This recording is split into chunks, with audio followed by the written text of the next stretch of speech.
welcome to DiceSized, and welcome to Wish Hunter. This is a D&D audio adventure podcast where we tell bite-sized, dice-rolled, twice-told stories. This is me, your DM and friend, Robert Whitehead, and with me, as always, is my lovely table of friends and family. Here we have, of course, George. Hey, it's G. I'm playing Parable, and I am excited to be here with my friends and family. Only family and friends, and yeah. I mean, it's rare that sleepovers as adults is just so rare, and I feel like that's the cool thing about D&D and Long Rest, which you guys will be starting with, of course, is that you get to just have sleepovers with your buds, and when they're your friends and family, it's all the better. But Parable, no family to be found around, but aren't friends just family that you choose. And of course, we also have Maya. Hey, it's Maya. You can call me Maya. And I will be playing Zin, who is very excited to have a checklist of all the things that we're going to do on our slumber party. We have to get through all of it, or we did not have fun. Cool. Zin obviously is learning to keep her list in her brain and so chill. So chill. The chillest of the chill. Welcome, Zin. Hopefully you find a little bit of relaxation in tonight's long rest. And gosh, so defiant. That was Akuma. Sorry. I don't sleep. And of course, but certainly not least, what the fuck was that? I'm gonna keep that in because people gotta know that. Of course, but certainly not least. People gotta know that I'm not perfect because I never misspeak, obviously. And we have Sav. Hey, it's Sav. I'll be playing Cassie, and she's very excited for her very first and hopefully not last sleepover. Oh, very first, you think? Cassie never had a sleepover ever? Never. You guys should feel honored. I don't know what the fuck you guys are doing. It is a special first time. I don't advertise that I grew up with very few friends. That's true. Not something I boast about. And I feel like assuming this is Parable's first sleepover too. Oh yeah, this is okay. Yeah. Fair enough. Well, could you have had a sleepover with the your mute friend? I think he probably wouldn't have slept near him close enough to call it a sleepover, even if they're in the same room. What are the parameters? There's so many floors to that library. Like, I think Parable would have found his own little nook there. You have to be at least within 10 feet of each other. If you wanted to be technically right, which is the best kind of right, then yes, I think I've had a library sleepover. Like a lock-in. Anyway, well, but literally. Anyways. Sorry, dark joke. Anyways, let us return to where we are within the story rather than Parable's dark wishbone path. Which is where we always are. Right? Awkward slumber parties with the old guy. Yes, in the library. What funny. There's so many things I'm realizing now that you could describe as like an awkward slumber party, like a bank robbery where they take hostages. I do that in my head all the time. We'll add a category to Critical Cuts of like all the different types of sleepovers that you can have. Falling asleep on the train. We should do that. We should do that as a segment. We should do that as a segment. That all of these are strangers. There's like there's a comic strip out there. I forget who it's by, but it's like aliens. How aliens Strange treat, Planet. Nathan Lyle. I think. Describe we would do that, but narratively. Like, do you think if aliens came to Earth, they would be like, why are all these people having random sleepovers with each other?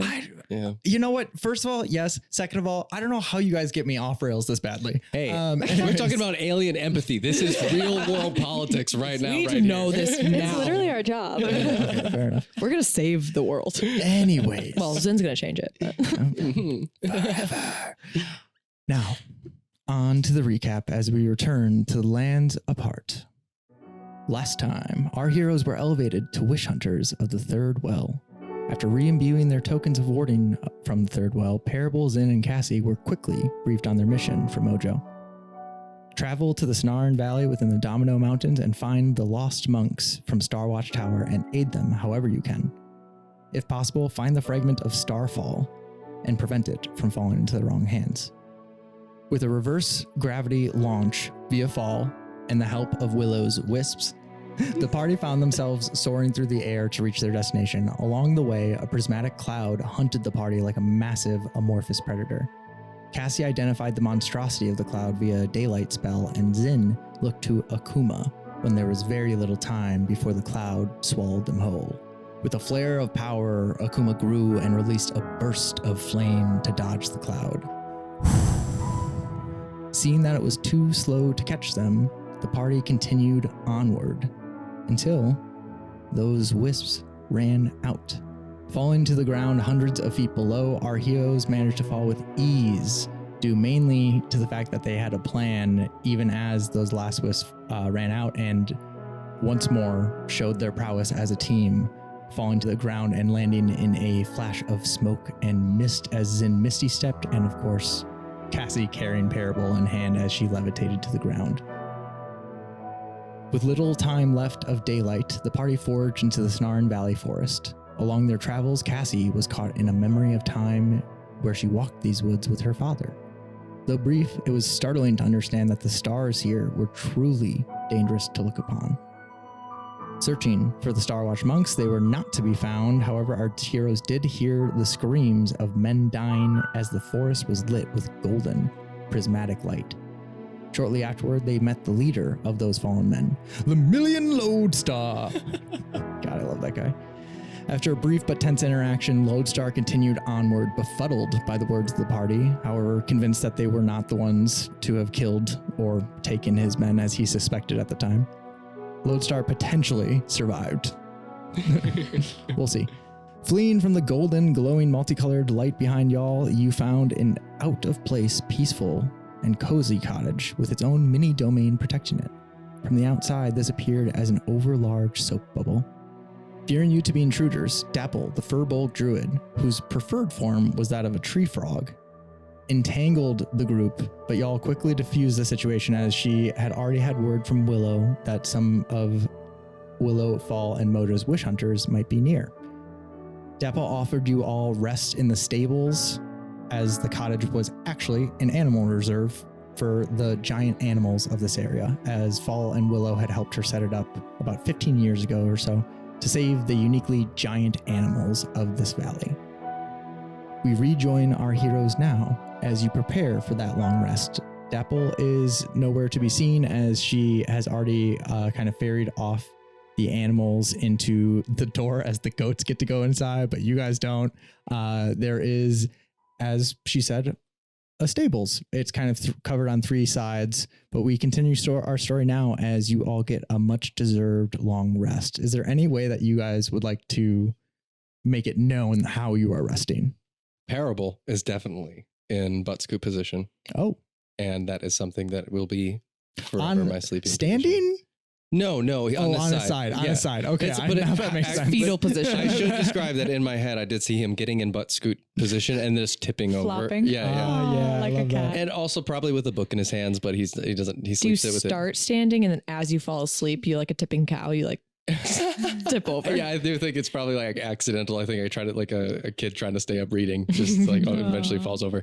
But I think I fall asleep probably oddly close to the pile of shit. I think you described at the end of last session that you were near the goat poop. So that totally makes sense. Yeah. For warmth. And I think I definitely have my good book clutched in my hands, and I'm probably thrashing around a little bit and snoring. That sounds like as if like Count Chance forced Parable to make wishes or be of service in the library for so often that he literally fell asleep standing on his feet, and he did it so many times that he's learned how to like not hurt himself. Right? Like to like not fall asleep on a pile of books and crush it and make more work for yourself. But Parable finds his rest. How does Zin and Cassie, or do you guys have any ideas? I think Cassie finds any space. She'll take anything at this point, being her first sleepover. She wants to like snuggle on in there, but not knowing sleepover etiquette, I think she goes to sleep on her stomach because she doesn't want to feel obligated to like make the conversation at bedtime. Do we talk at bedtime? Do we not talk at bedtime? What if I'm going to snore? Maybe I'll sleep on my stomach. So she just like buries her face in her small pack that she has with her and just kind of like waits for someone else to lead the way on how this sleepover is going to go. Of course, mechanically, as an astral elf, you are allowed an astral trance, which is only 4 hours, and you have plenty of time to be riddled with anxiety about how you should interact before sleeping. So makes sense to me. I think Zin picks up on none of that. And she is sleeping leaning up against one of the walls of the stable. I think she's going to try to stay up as long as she can and like take first watch. I think to keep herself awake, she's breaking and mending a stick and arguing with Akuma. Like, Akuma, okay, so on the off chance that I fall asleep, okay? Yes. Just You do that. It's wild that you do that. It's like dying if you realize that. so, and that's why I'm very grateful that you can stay up while I die. But so you can stoke the fire, and that is it. Okay? There's a lot of hay around, a lot of flammable things. I would like you to just, as much as you can, in fact, all of what you can do will be at the fire. Oh. Please. Oh, okay. Well, It's like they're so nice for letting us stay here, and I would just hate for something bad to happen. fair enough. Because then, come on. I was stoking it. That's not a stoke. That is like, stoking it. oh my God. Is this conversation happening in your heads or like out loud? I think out loud. Yeah. Cassie's like, no, what? She sounds real nice. I wonder if she's gonna talk to me at any point. I'm imagining like this one-sided conversation. Got my hands Cassie's full. like looking there like She sounds busy. we haven't talked about how I like to treat familiars. I mean, you guys have had familiars at my tables before, but I do like to focus in on like the limits of the spell because I think they're interesting. And as Akuma says, well, when did you summon? Yes, I think I have enough time until the morning for me to be around, but Yeah, I held you back for quite a long time this morning before you squeaked your way out. Yeah. So I think, you're going to get a couple good hours in. Again, on the off chance I fall asleep, I will be awake. Supervised. I'll be awake. How are you supervising me? You're sleeping. No, I won't sleep. You just said that you were gonna sleep. Didn't you just say that? No, I wouldn't say that. Oh. I would say I will at least have one eye open watching you the whole night. Oh, that is what you said. Okay. Yeah. Yes. Stoke. Yeah, see? It's like lantern. Yes, it is. Lantern mode. Lantern mode. Yes. Yeah, just no bigger than lantern mode. What did And that turn it off occasionally. What did the pretty starry lady say? She said, a little less but longer. Yes, see, perfect. But you don't have to do it all the time. Okay. Unless, of course, we look cold. You know what? Never mind. No.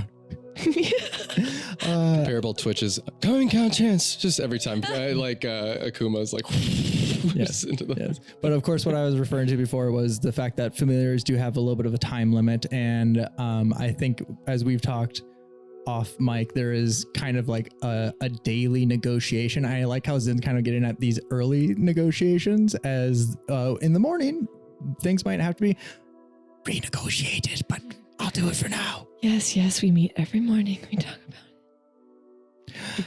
I think Zen, as she's leaning up against the wall and like just hood over her head and trying to keep an eye on things, will like flip her cloak like onto Cassie's shoulder like, to keep her warm. Oh, won't say a thing. We'll just do that though.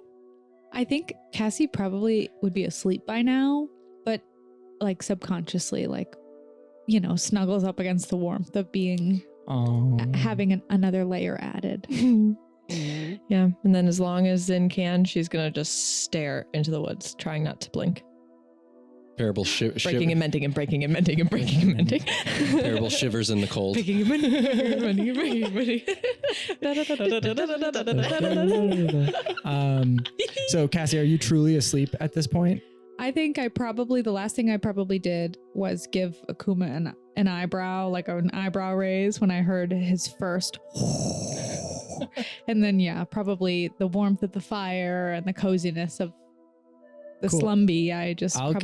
I'll give Cassie a perception check with disadvantage here. Oh, good. And I'll give Zen a perception check with disadvantage here. You said one eye, right? To Akuma? Can I roll to see if I was lying? No, one eye, fine. Does promise, also known as Zen, lie? My lowest roll was a 16. Damn. Okay. Awesome. I would say that is enough to catch the sounds of, and Zen, what do you got? You said disadvantage? Yes. Are you sure I can't have a 21? Oh, I'm sorry. No. I'll take a 9. Oh, not quite enough. Maybe it just, you hear it, but you're kind of, your brain convinces you that it's some other sound, but you definitely hear just a far off, like way off in the woods. It's like, it's similar to the screams that you heard, but it's kind of like a very intermediate level of that pain. I don't think with that check you can tell exactly who it is, but it is a man's yell. Cool. I think for some reason, Cassie's really trusting the security and the safety of this bubble. It is giving sanctuary vibes, and she's trusting it. So despite hearing a stir in the forest, I think she probably just rests right through it. We're already used to the screams. Come for me. Yeah. Awesome. Well, I think that is an excellent end to the night, and I will roll a check for Akuma here. Right along there with Cassie, he says, "Ooh, somebody's having fun tonight." Well, maybe not fun. It sounded like, I'll tell him in the morning. As Akuma watches the flames dance and you all get some rest, the night passes perfectly fine for you guys. Dapple fully, promised that the barrier would hold against any sort of wish-afflicted creatures, and it does as the sun rises. And is there any way that you guys want to talk about how you wake up? I love a long rest, and I love this group. Parable is definitely up early. He is going to be flipping through his good book and writing honestly about what he's kind of in a zone of wishing for things without saying it out loud. So just journaling really, and kind of putting his hopes and dreams in the good book and watching them fade away. And I think he wakes up as the sun is rising. Do you have any single lines or phrases that go into the book and disappear this morning? Yeah, I think it's in all hope, I think these friends might stay friends. And just ... close his book. You seem like a big ... guy. Yeah. That's keep it going kind of vibes. Yeah. I love it. Who knows for what is ahead for Parable, but we shall see. Anyone else waking up with any sort of vibes? I think once the sun does rise and things start to heat up in this steamy, ammonia smelling, barn-y kind of lean-to, Cassie gives a big stretch, big yawn, and then sets out looking for ways to kind of keep her morning ritual by making tea for the group. Awesome. So she might head over to the fire, maybe keeps looking over her shoulder to see if Akuma's around or awake, because who wants to make a fire when you could just insta-boil it? I mean, you do see that the fire is low as you approach, and as you get near to go to stoke it, out of like the corner of your earshot, and just a massive roar of flame, like a fireball, hits the fire, and Akuma says, "I was waiting for you." A little overkill, Akuma. Maybe we check with Zin next time before we. No, she said stoking is fine. Oh, that was not stoking. Oh, everyone's up already? Not to be a total tattletale. It's about time. Goodbye. Morning promise. And Akuma, I think, zips away at that point, flying fitfully and smokily through the air as he doesn't want to make Cassie angry, as he zips over into Zin, and Zin, you feel him settle into your horn, slowly making his way into your collarbone, as he is wont to do. And he says, "So about negotiations. Can you give me at least 10 minutes? I just woke up. No, here's the thing. I need to negotiate I would like more power. What? And I feel like I don't have enough agency in this." You don't have enough agency? Well, it's been what, 10 years now? Nearly 10 years, and have we destroyed anything really big? We've destroyed plenty of things. It's less about the size of the thing you destroy. Think about it as a domino effect, right? We do little destruction here and there. Oh, okay. And then... Like the fire. Like the controlled burn of the willow. Yes. Yeah. And, it would be really great if we could continue conversations about this later. I did just wake up. Oh. Well. But Domino, think on that. He talks for a while. You get him distracted, I think, for just a second there. But yeah, he's trying to negotiate for power this morning as he... Yeah, think about the domino effect, and I'll call on you when I need you. Thanks for stoking. Okay, fine. Thank you. I think You're welcome. I think Zin is like rubbing her eyes, like, you know, you're like rubbing the sleep out of your eyes, but then like also just like rubs the horn too, like the partial that he just slipped into, just like, oh God, I really wish he would just settle my collarbone like he normally does. Like, I don't understand why he has to keep going through my horn. It itches. To you guys, it kind of looks like as Akuma goes further into Zin, his voice becomes smaller and smaller. So you just hear the bickering of Akuma as he descends deeper into Zin's soul. Zin, you'll have to resummon Akuma at some point today to get him out. And as we've discussed, I think that might be charisma save. I think a charisma save to flavor Akuma's agency for that day, as he's like renegotiating for power this morning. He's done it often, but this one might be a tough day. We'll see how that charisma save goes. Yeah, I think Zin as was originally like kind of woken by the commotion of the morning stoke of the fire. Is just kind of like looking around, like realizing that Parable and Cass are already up and like doing things, and so she just sits up really quickly and like just starts organizing the hay and like kind of shifting it around to make it look like they weren't sitting there, like laying there, just like just as like frantically doing things. Hey, Promise, you want to pop a squat for some tea with us? Oh, tea? I've got some tea. Is Tea's tea on. Is that like a morning thing? Cinnamon plum if you're into it.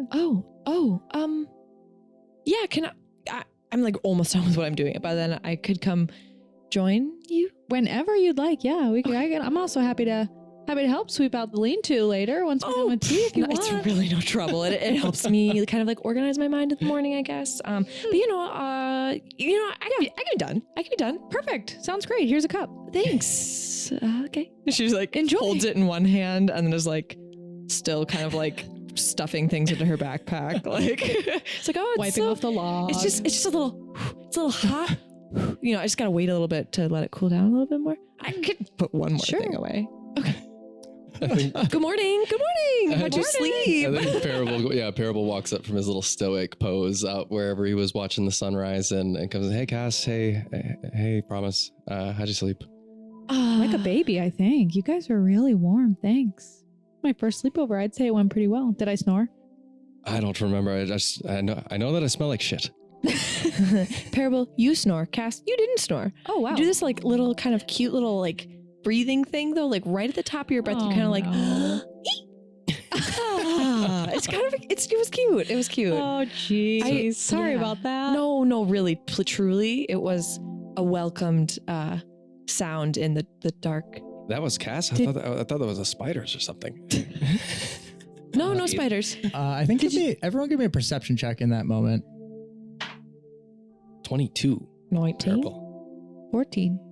Nice. 19 and 22 will definitely spot it, which I think is funny for Cassie, as Cassie, you don't realize until the little tree frog meets your, like, under your nose of your gaze as it is lifted to your lips, and Parable and Zin, of course, you see a tree frog upon Cassie's teacup that seems to be sipping and delightedly in the cinnamon plum. I would assume cinnamon plum. Always cinnamon plum. Always cinnamon plum for Cassie. I think Parable's just kind of sitting there after pouring himself a cup and just kind of staring at the tree frog, pretending not to know or remember that Dapple could turn into a tree frog, just pretending like, oh, that's odd. There's a tree frog. I think Zin like looks between Parable and Cassie and the frog and just kind of like elbows Parable, like, say good morning, say something. Oh, okay. Good morning, Dapple. Dapple? Oh, Cass, careful with the mug.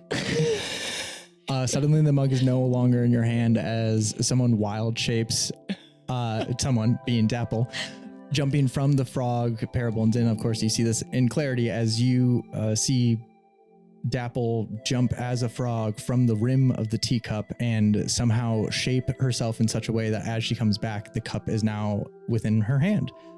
I made that for you, Dapple. Oh, well, it's quite delicious. I didn't want to take the whole thing, but just a sip. It's yours. It's all yours. Oh, good morning. Thank you. How did you all sleep? I got a couple winks here and there. It's pretty warm. Yeah. Great lodging. Thank you so much for your hospitality, by the way. Yes, of course. How did you sleep? Oh, thank you for asking. Oh yeah, human interactions. We're new to this. We're Well, I have just a question for you. Did you all feel something odd in the night? And everyone give me an Arcana check. This is something that you would have like picked up subconsciously on. 21 for Cassie. Damn. 16 for Parable. 14 for Zen. 16 and 14, unfortunately not enough. I'll still give you the inklings of it first, which are Love an inkling.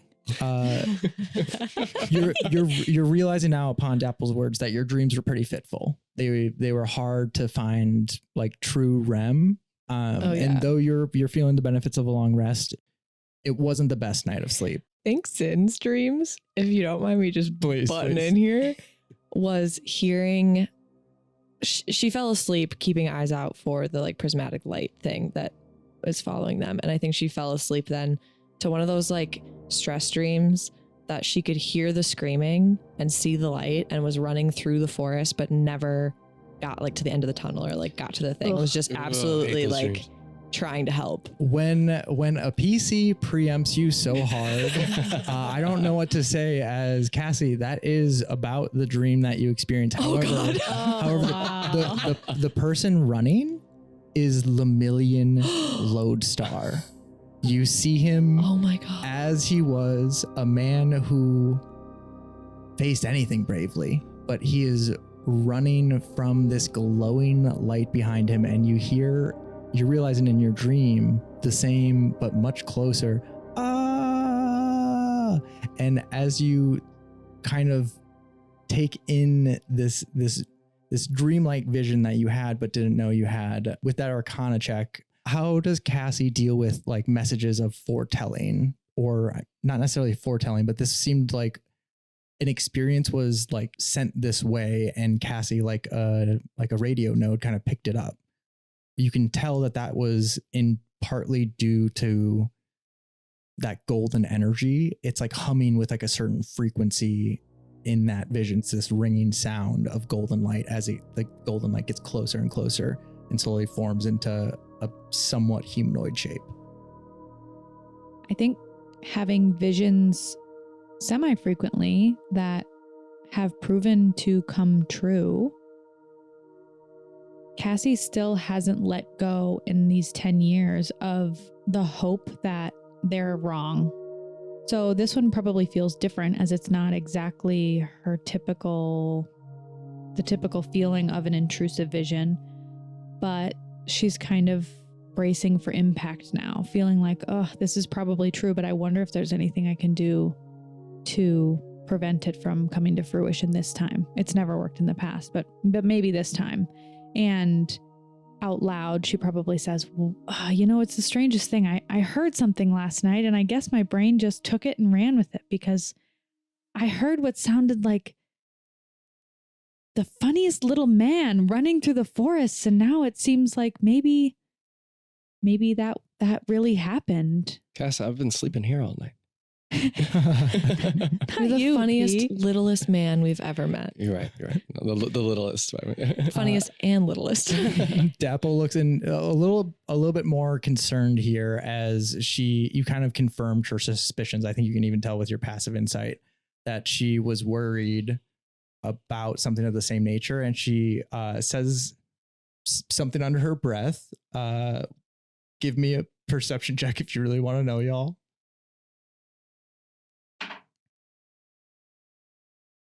19. That is a dirty 20. 15. Nice. 15 unfortunately doesn't catch it, but Zin and Parable, you do hear that idiot. He's always never mind. As she says, do you think, we spoke of Lemillion Lodestar last night. Do you think that he might have been? That's the voice I think I heard. That's the voice. Lemillion.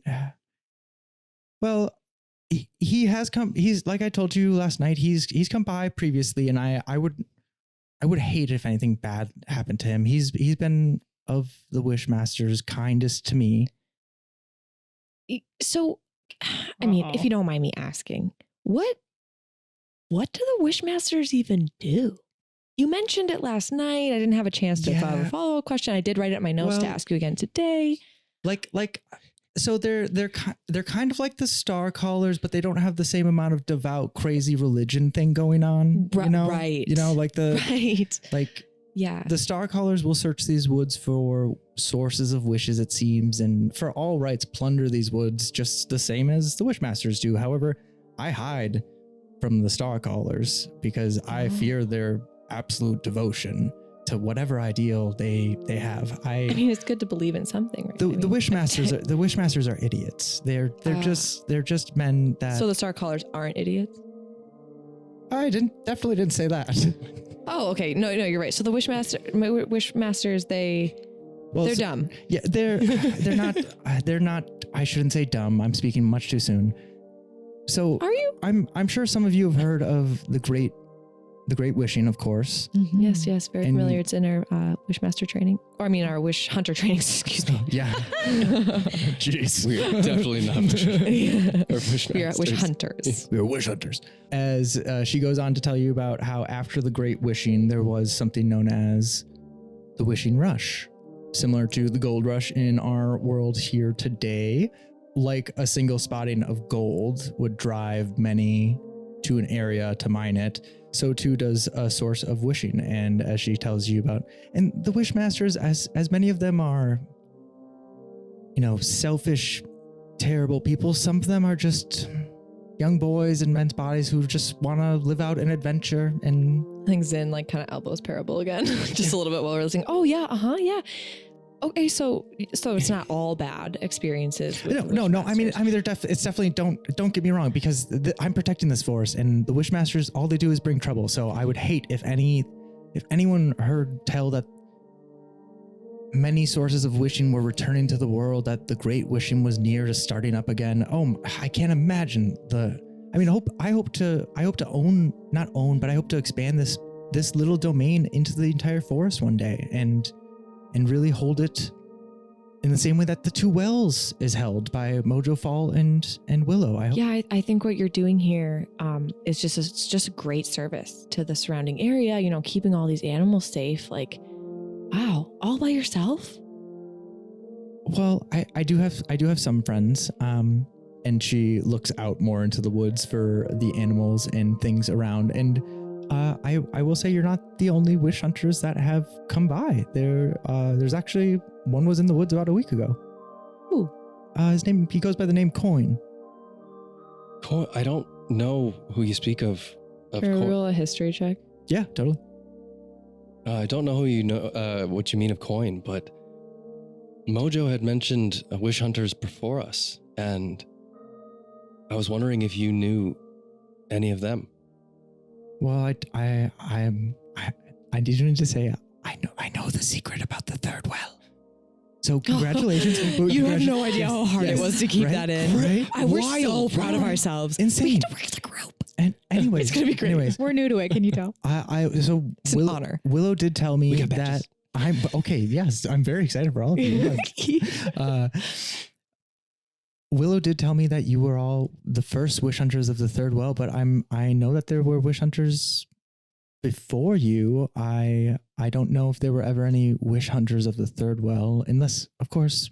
And she kind of cuts off there. I think it would be a persuasion check to try to get her to say more about that, as she says. Anyways, unbutton your shirt, Parable.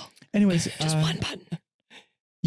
Yes, Parable's gonna. I think as she's turning away, so like it's a next thought thing. I think Parable's just gonna pop up in a button again after that. Okay, let me hold on to that thought as we resolve that. What'd you say? 22 history. 22 history.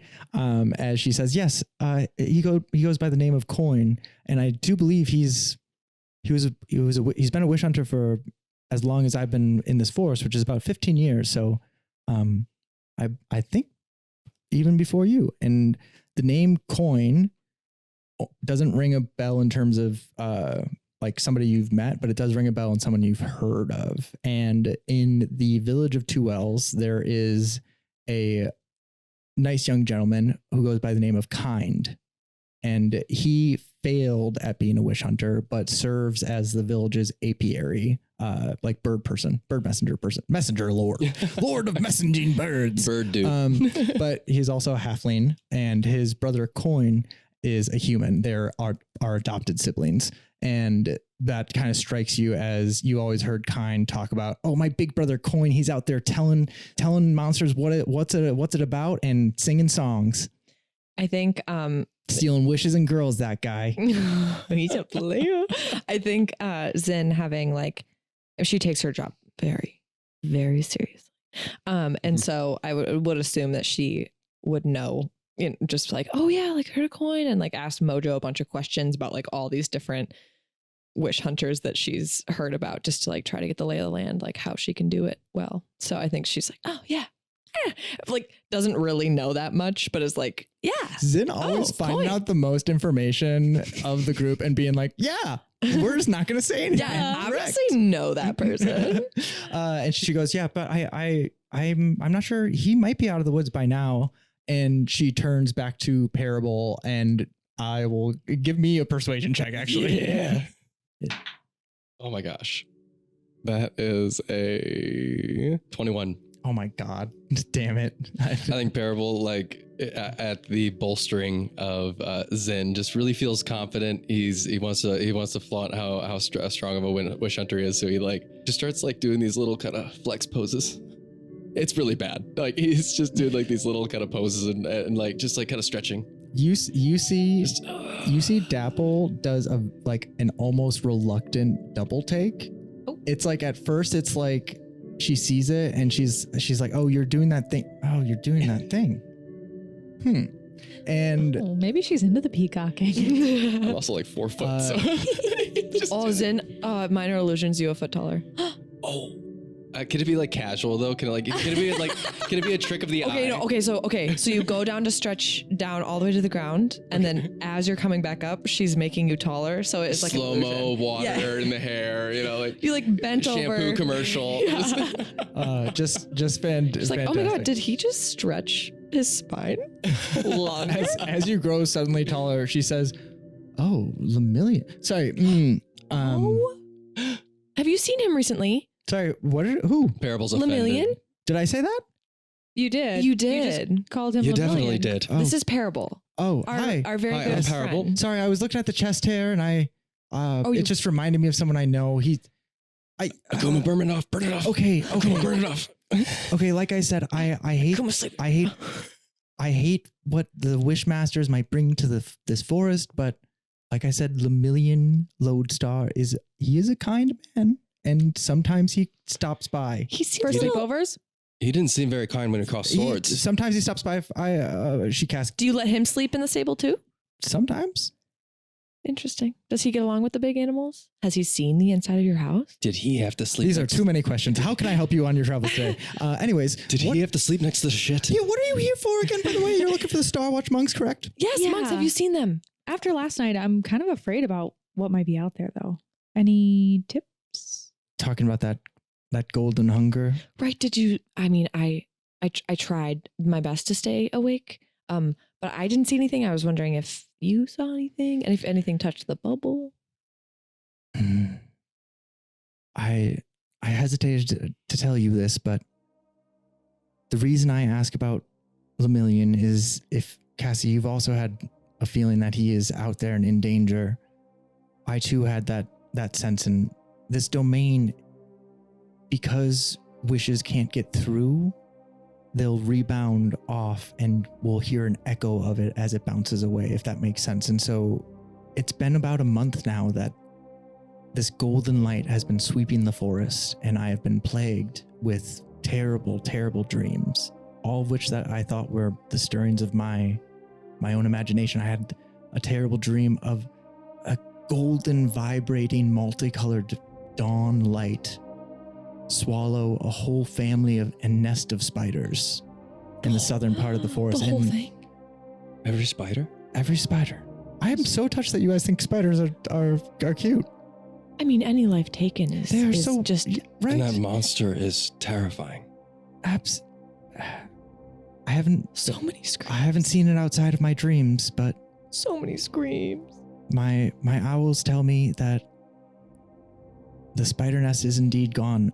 I plan to investigate today, and so I can't help you on your journeys directly, but like I said, if you find Lemillion out there in the woods, or all the if you see thousands coin, of little Cassie snores, just gone.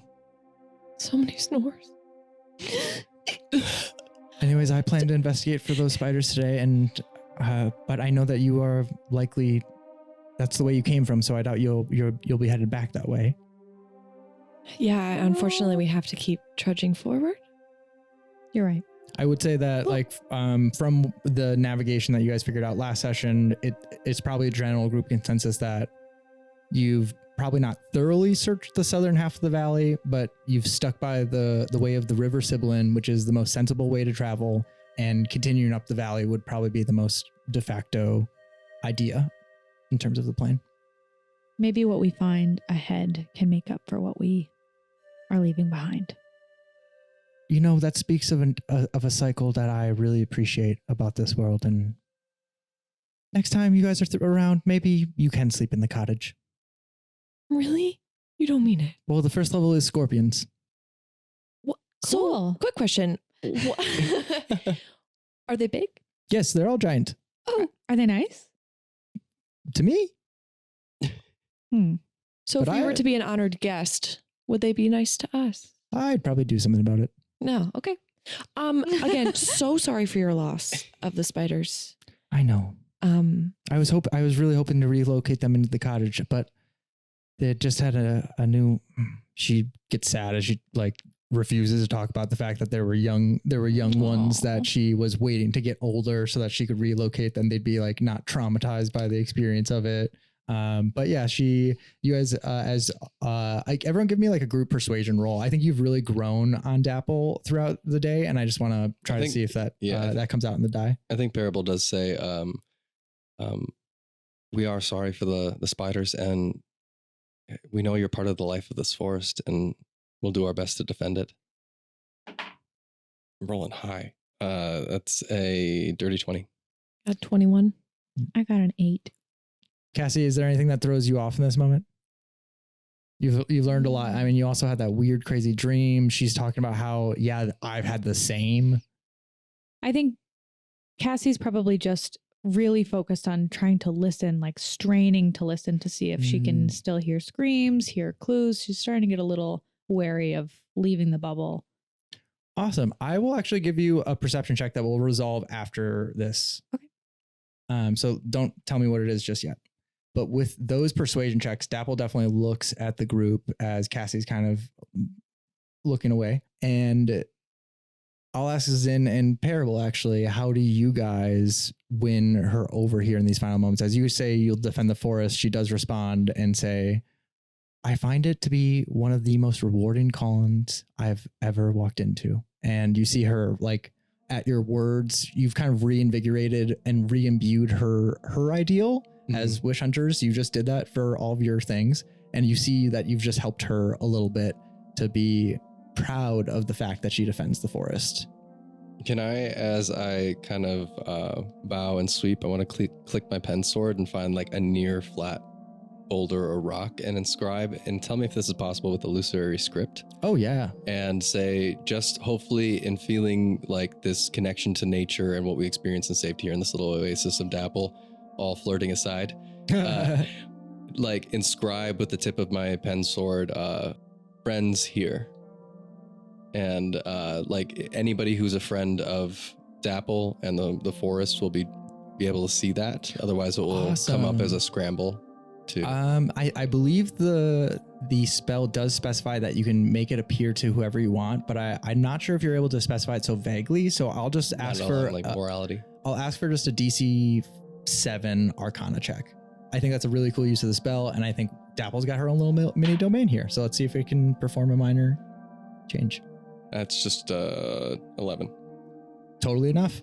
I think as Dapple, you see you're kind of struggling with it for it to stay for a moment, and you see Dapple kind of looks at you, notices what you're doing, and gives you permission within this domain, as if she's given you permissions into the magical network that you're allowed to now interact with, and you lay that message down, and she says, I really love that. I've always been, I've always kind of found the soap bubble kind of like, look, I'm a good witch, but I'm not even a witch. So I like this. I like this. This feels like a more natural way to say welcome to my friends and my family. I flourish and click and say, we felt like friends here.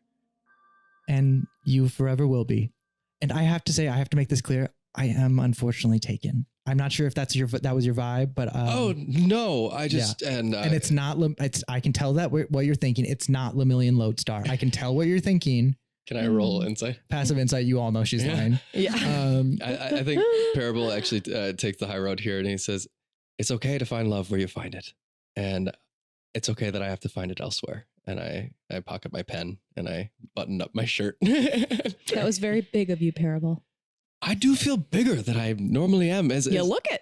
I'm feeling tall. Give us a strut. Come on. I think Parable does like a little 1 foot in front of the other strut with the shoulders out and starts walking towards the north side of the bubble. Awesome. As you guys start making your way out, she does catch Zin actually for just an end of the conversation and pulls you aside just before you guys start to go. And she says, hey, I just wanted to say that Willow's told me a little bit more of you than the others. And oh my gosh. I hear you're a little inflexible at times, but I stretch every morning.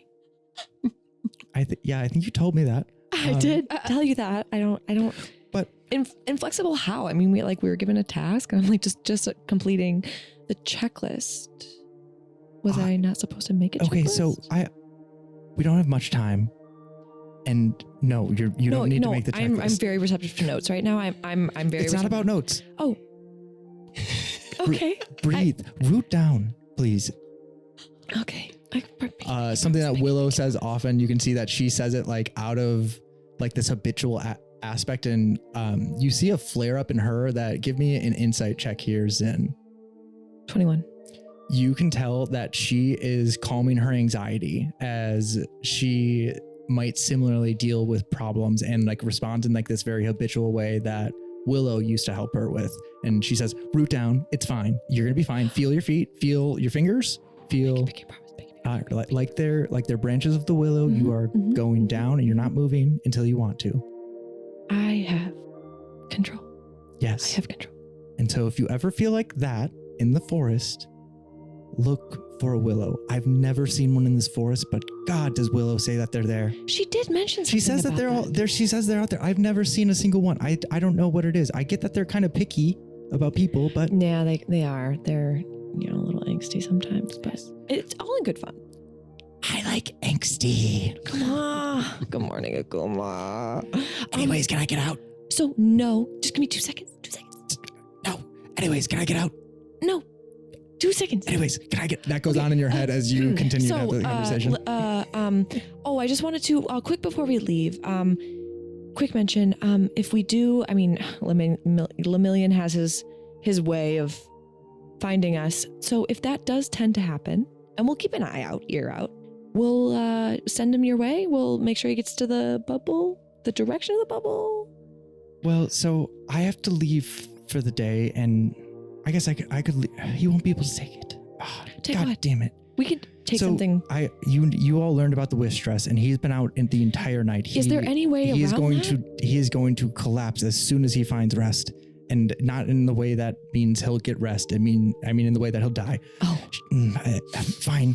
And I was gonna. Awkward. And she hands you these 2 potions that are like slotted into her belt as like you can tell probably. Like, oh fuck, I need these. And she hands you 2 potions of lesser healing. Ooh. That she says, if you run into Lemillion, and he drops, would you please be ready to give him one of these? I don't know if any of you have healing. We got a couple things up our sleeves, but it wouldn't hurt to have extra. Here, and just take before she can change her mind and just snags them, like hands them to Cassie. Like, but here. Oh, okay. Anyways, just for free. I'll explain later. Okay. Like I said, Willow told me that there is help out there in the woods if you so need it. I've never had the good fortune to have found it, but if you do find that you need it, look to the willows and their quiet protection. Thank you so much. And as a gift for your hospitality, thank you for the lesser healing as well. Zen bows and comes back up holding a little like rag doll made of hay. It was dark and I did my best with flames to see their clean hay pieces, but I wanted to extend this as a token of our gratitude for your hospitality. And we hope to see you soon. It's not anything special. Maybe you could just give it to the wolves to play with, but I just figured I was awake and it would just, thank you so much. And she just like, shoves it in her hands. I think in this moment, she looked kind of like overcome with like, I haven't had a guest that like gave me something of, no one's treated her hospitality as, as amazing as it is. She's got a whole animal reserve in this little cottage. Yeah, it's incredible. And she's still letting people in to stay. And as you do so, I think she digs around in like her satchel and pulls out a spell scroll. And she says, when I was setting up the cottage, Fall made me about, that man is insane, but boy, can he cast magic. He made me about 200 scrolls of Unseen Servant. I've used almost all of them, but I do have about a dozen left, and it won't cost me anything, as she hands you a scroll that will cast the Unseen Servant spell. And she says, I think if you, as long as you, and she pulls out a few pieces of straw and like remakes your doll, but in like a smaller version, and hands it back. Well, I work with vines a lot, dear. Oh, right. That makes sense. Yeah, as she has woven and weaved this little doll, and she tucks the spell scroll into it with it like kind of rolled up. She says, yeah, just cast this and you'll have an Unseen Servant. I think you might even be able to do it once as a ritual if you have 10 minutes free. I'll find 10 minutes. I can pencil that in. But it can be cast in a single action. That'll just burn up the doll. Otherwise, casting it as a ritual will not burn up the doll. I think Zen tucks it away quick and hopes that Akuma won't notice or be aware. Wait, what was that?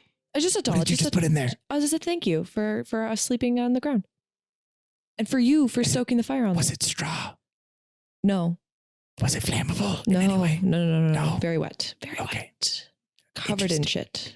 Interesting. Okay. Yes. Yep. I don't even like that smell. You don't. You did tell me that. Poop on fire bad. No, flaming poo? Flaming poo, no. Not for Akuma. No. I remember I have it in your dislikes category in my Yes. notes. Yes. To take over the world, then kill all animals that and defecate. then no poopy flame. All things that defecate. You said that humans don't do that, correct? No. And tieflings don't. No, we and elves sparkle. don't. Oh. Mhm. Yes. Yeah. So, as you all make your way to the barrier and then through it, head for the north of the valley, who is leading the group? Zin did a pretty good job last time, and we kind of just determined that was because of some slight local familiarity with community. Not that Zin shared that, of course. Right. Of course not. No. It's just all internal processing But over yeah, here. anyone is welcome to lead, but Zin did a great job last time. Yeah, I think Zin actually is a little bit behind the other two right now because she was held back by Dapple, and so I think she's catching up. And as she's kind of like trotting to get back with the group, she's writing on her list underneath their original objective of find monks. Keep eyes and ears out for Lemillion. Avoid at all costs weird prism light thing. Yeah, okay, I think that feels good. And folds it up and puts it back in her pocket. All set. It's like, hey guys, okay, I'm back. All right, so where are we going? Where are we headed? Parable's still strutting. He's like, I think we're heading north, and I guess avoid the glowing gold light. Yeah. Cassie's kind of plodding along distractedly still, keeping an ear out for strange noises, strange clues. Can I roll for perception or something to see if please. Can I also roll for perception for footprints if there would be any? Yes, absolutely. That'd be a 2. With the 2, you got your own footprints back there. I think What? Parable's. Are you seeing this? There's another halfling. We just came from What? there. We just came from there. It's okay. I do that sometimes. I'm terrible with directions. Good to know. Takes a note as in like write something down. That's why I always have my cartographer skills with me, or my cartographer tools with me, because I basically forget everything that I remember. Not everything, just directions. Okay, you just keep us in eye shot at all times. Yeah. Awesome. Okay. Yeah.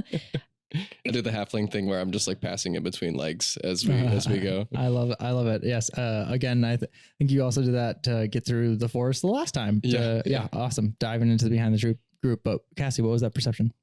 It was a nat 1. Oh, which is a 7 2 and technically. 1. Oh, it's not in it's the not. case that we need. Haven't had a long rest. Cassie, please read off Cassie's wish feat. All right. I rolled another 1 for my Star Song Echoes effect. I am charmed by a creature I can see of the DM's choice for 1 minute or until the creature damages you. I'm going to expand on that just a little bit. Please. And instead of just see, I think with that nat 1, it actually, you end up not paying attention with your hearing towards the right things, like the sound of, a footfall in the forest or the crash of a beast, but you do hear song upon the wind. And it goes like thus. Of weal and woe wishes of wizards and witches, long stood still a star. Heroes arisen, storied decisions, none were left unmarred. I wished for luck, I wished for us, I wished for a friend. I wished for time, I wished for them, I wished for an end. Of prayer and lore, the potential for more, promise upon a star. Of songs and stories, a wish of glory for heroes in the lands apart. Catch a falling wish upon a written in the stars. Catch a falling wish upon a written in the stars. Of songs and stories, a wish of glory for heroes in the lands apart. You hear a song speaking of stars and a promise and potential and prayer. All words captured within a song that entrance Cassie. And as Cassie is charmed, she is charmed off the path. And instead of heading northward up the valley along the river Siblin, she's drawn further and deeper into the forest, just about 30 feet off into a glade along the side of where you are traveling now. As Cassie leaves the path, is there anything that you guys do? Can I roll for perceptions and notice? You guys notice it. She's traveling amongst the group. Cass, where are you going? Promise, Cass is leaving. Cassie doesn't hear at first. Oh, yeah, I guess we have time in the schedule for Is that where we're supposed to go? Are we following? No. We are supposed to continue this way. We should probably go get her. Yeah, I feel like we gotta get her. And I think Parable sprints off after Cass and Cass, wake up. Where are you going? Do you shake her a little bit? Yeah, I think I shake her arm a little bit. Yeah, I think she's embarrassed and she kind of like shakes herself awake for a second and realizes that as she's so used to listening for the stars to sing to her and also spends so much time in her lab with her shell phones on, just kind of in a zone. She was just entranced by listening to what she's so used to listening to, which is songs and music and stories. And she's perplexed that this song that she realizes she's never heard has woven its way into her brain and features so many elements of what's going on, including our nicknames, our call signs, and she's probably going to be shaking that off for a minute. Like, oh, sorry, I didn't realize I ventured off the path. We're not supposed to be going this way. No, we are supposed to go the other way. Did you need like a break or like a snack? You look like you did when you woke up from your dream. I don't know what I need. Yeah, that was really, really strange. We're in feelings. We're in feelings mode. Okay. Yeah. Are you big okay? feelings? And I'm I'm feeling like less and less confident about this every minute that passes. I just keep getting signs from what feels like the universe that this is dangerous. Really, really dangerous. This isn't no Wish Hunter second well shit. No, we are now Wish Hunters of the third well. Yeah, the light monster is definitely a third well shit. The stakes are higher. Yeah. Oh my gosh. Third well shit. You would have never seen anything This like conversation that in the is second well. all happening as Cassie is like being pulled still off the path, and you guys have We're just all been kind walking. enough to be Yeah. walking with her. And because Cassie, you are still charmed. I wouldn't say that's like a charming that like keeps you. You know, you can't. It's 1 voice your- minute, so I think Yeah. a ways off the trail is probably Totally. I think appropriate. at the edge of that minute, as you move, you kind of do have this option to enter the clearing, which you see, which is a glade with a long, dark-haired, tan human man in what seems like traveling troupe attire. A man of a one-man band, you might say, as he plays his lute and sings the final verse. I think that resounds just now as he says, "Of songs and stories, a wish of glory for heroes and lands apart." And he begins to pack up his lute. And I think your charming ends just in that moment. Cassie says, I swear that was all in my head. Shall we ask him? We can ask. Hello, kind Was sir. that your song? Did he steal your song? Sir!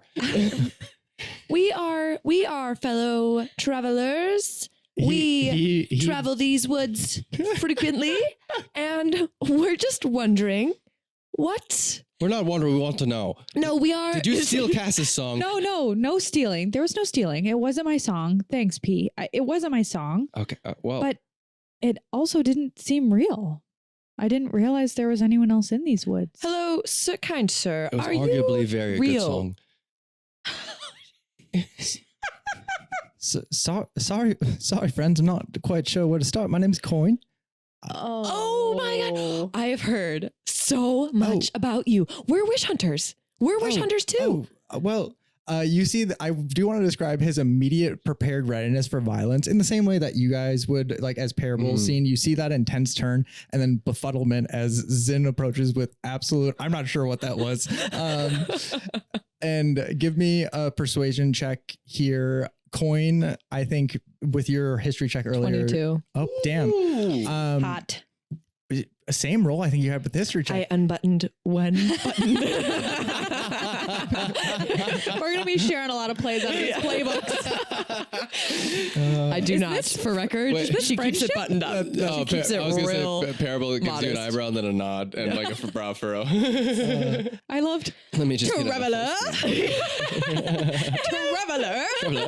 I was totally gonna come in like, like we're I was gonna like good cop, bad cop with like the badges and stuff, and like, we're travelers. Bad cop, confused cop. Travelers. It was just so good. Yeah, it was solid. non-repeatable. It's like when your friend turns on their like customer service voice. And you're like, whoa, who are you? Oh The fuck? gosh. Put it back. I don't like it. I don't like it. Anyway, so that's Coin. So after all of that, I think Coin looks at you and says, "Oh, so you've heard of me? Oh yes, I've heard. Well, yeah, I've heard of you.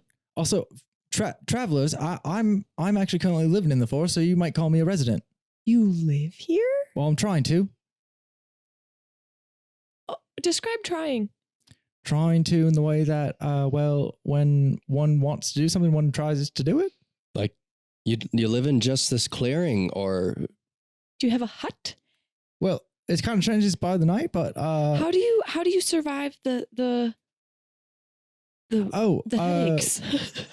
The headaches. I always make sure that I don't spend too many hours out and before I reach back to domain. Sometimes Dapple does help. Love her. Who doesn't Dapple? She's got a great way station. I assume. Oh, you've been by? Oh, Yeah, we just left. Just came from there. Just came. Oh, well, I give her my good wishes. I was planning on stopping by tonight because I'm just tuckered out, and normally I would have a way to similar to Dapple. I've practiced, and you notice that as you guys stepped into the clearing, the forest thickens as he puts his loot away and has stopped playing. His little mini domain that he made just for himself for a short rest collapses, and you feel suddenly claustrophobic. This glade in this clearing is gone, and suddenly the trees hang ever darker and heavier over you. How did you do that? Oh no, something I'm not doing anymore because the music was kind of holding off all the collisions. I was never good at the wish hunting. Conflicts? I'm not going southern there. A conflict? I think so. Yeah. Are you out here wish hunting? Never was good at the wish hunting school and all that. I've been not necessarily wish hunting. I am hunting a thing that seems to be consuming other wishes at a source that I have never seen before. Have you heard the screams? Have you heard them? The only way I sleep at night is I turn them into music, and I went so southern there. Well, Killed all the spiders. the only way God, I can't get out of the southern now. Give me a second. Just make him southern. Fuck it. Right. Coin the bard. Well, the only way I get out of the screams at night. Straight British. I don't know. Fuck me. I love you. My name's Coin. Well, the only way I forget about the screams at night is to play music, and you've heard a piece of it, so I've definitely heard the screams, and I plan to investigate them. I'm aiming to head northward. Did you guys hear the music too? I saw him playing. I caught the last bit there. I don't mean to pry or be rude, but can I ask, did you write that song? Oh, well, it came to me in a dream. I mean, like I said, he's southern. Sorry. Go for it. It came to me in a dream. Like I said, I have to play music so I can rest. And when I fell asleep after hearing, well, the scream started after the dream, but the light started before it. And he talks about how the dream started when the light streamed from the sky and into the forest. Your guys' arrival. He just last night I had this dream and came to me this morning. I'm a little unnerved. The song that I heard, I didn't realize it was coming from anything real. It just seemed to pop into my brain, and the song felt like it was about us, about our journey. Well, you all said you're wish hunters. What are your call signs? Promise. She stands up like really tall. Promise. Nice to meet you. He looks super wide-eyed for a second. You've heard good things. I think Brick helps me in a practice bow. He spins around me and then floats to my shoulder. Prayer, and I bow, and I think I also unsheath my pen. Right, I'm just still not certain about him, and so I'm holding my pen. And something tells me I don't have to tell you mine. They were all in your song.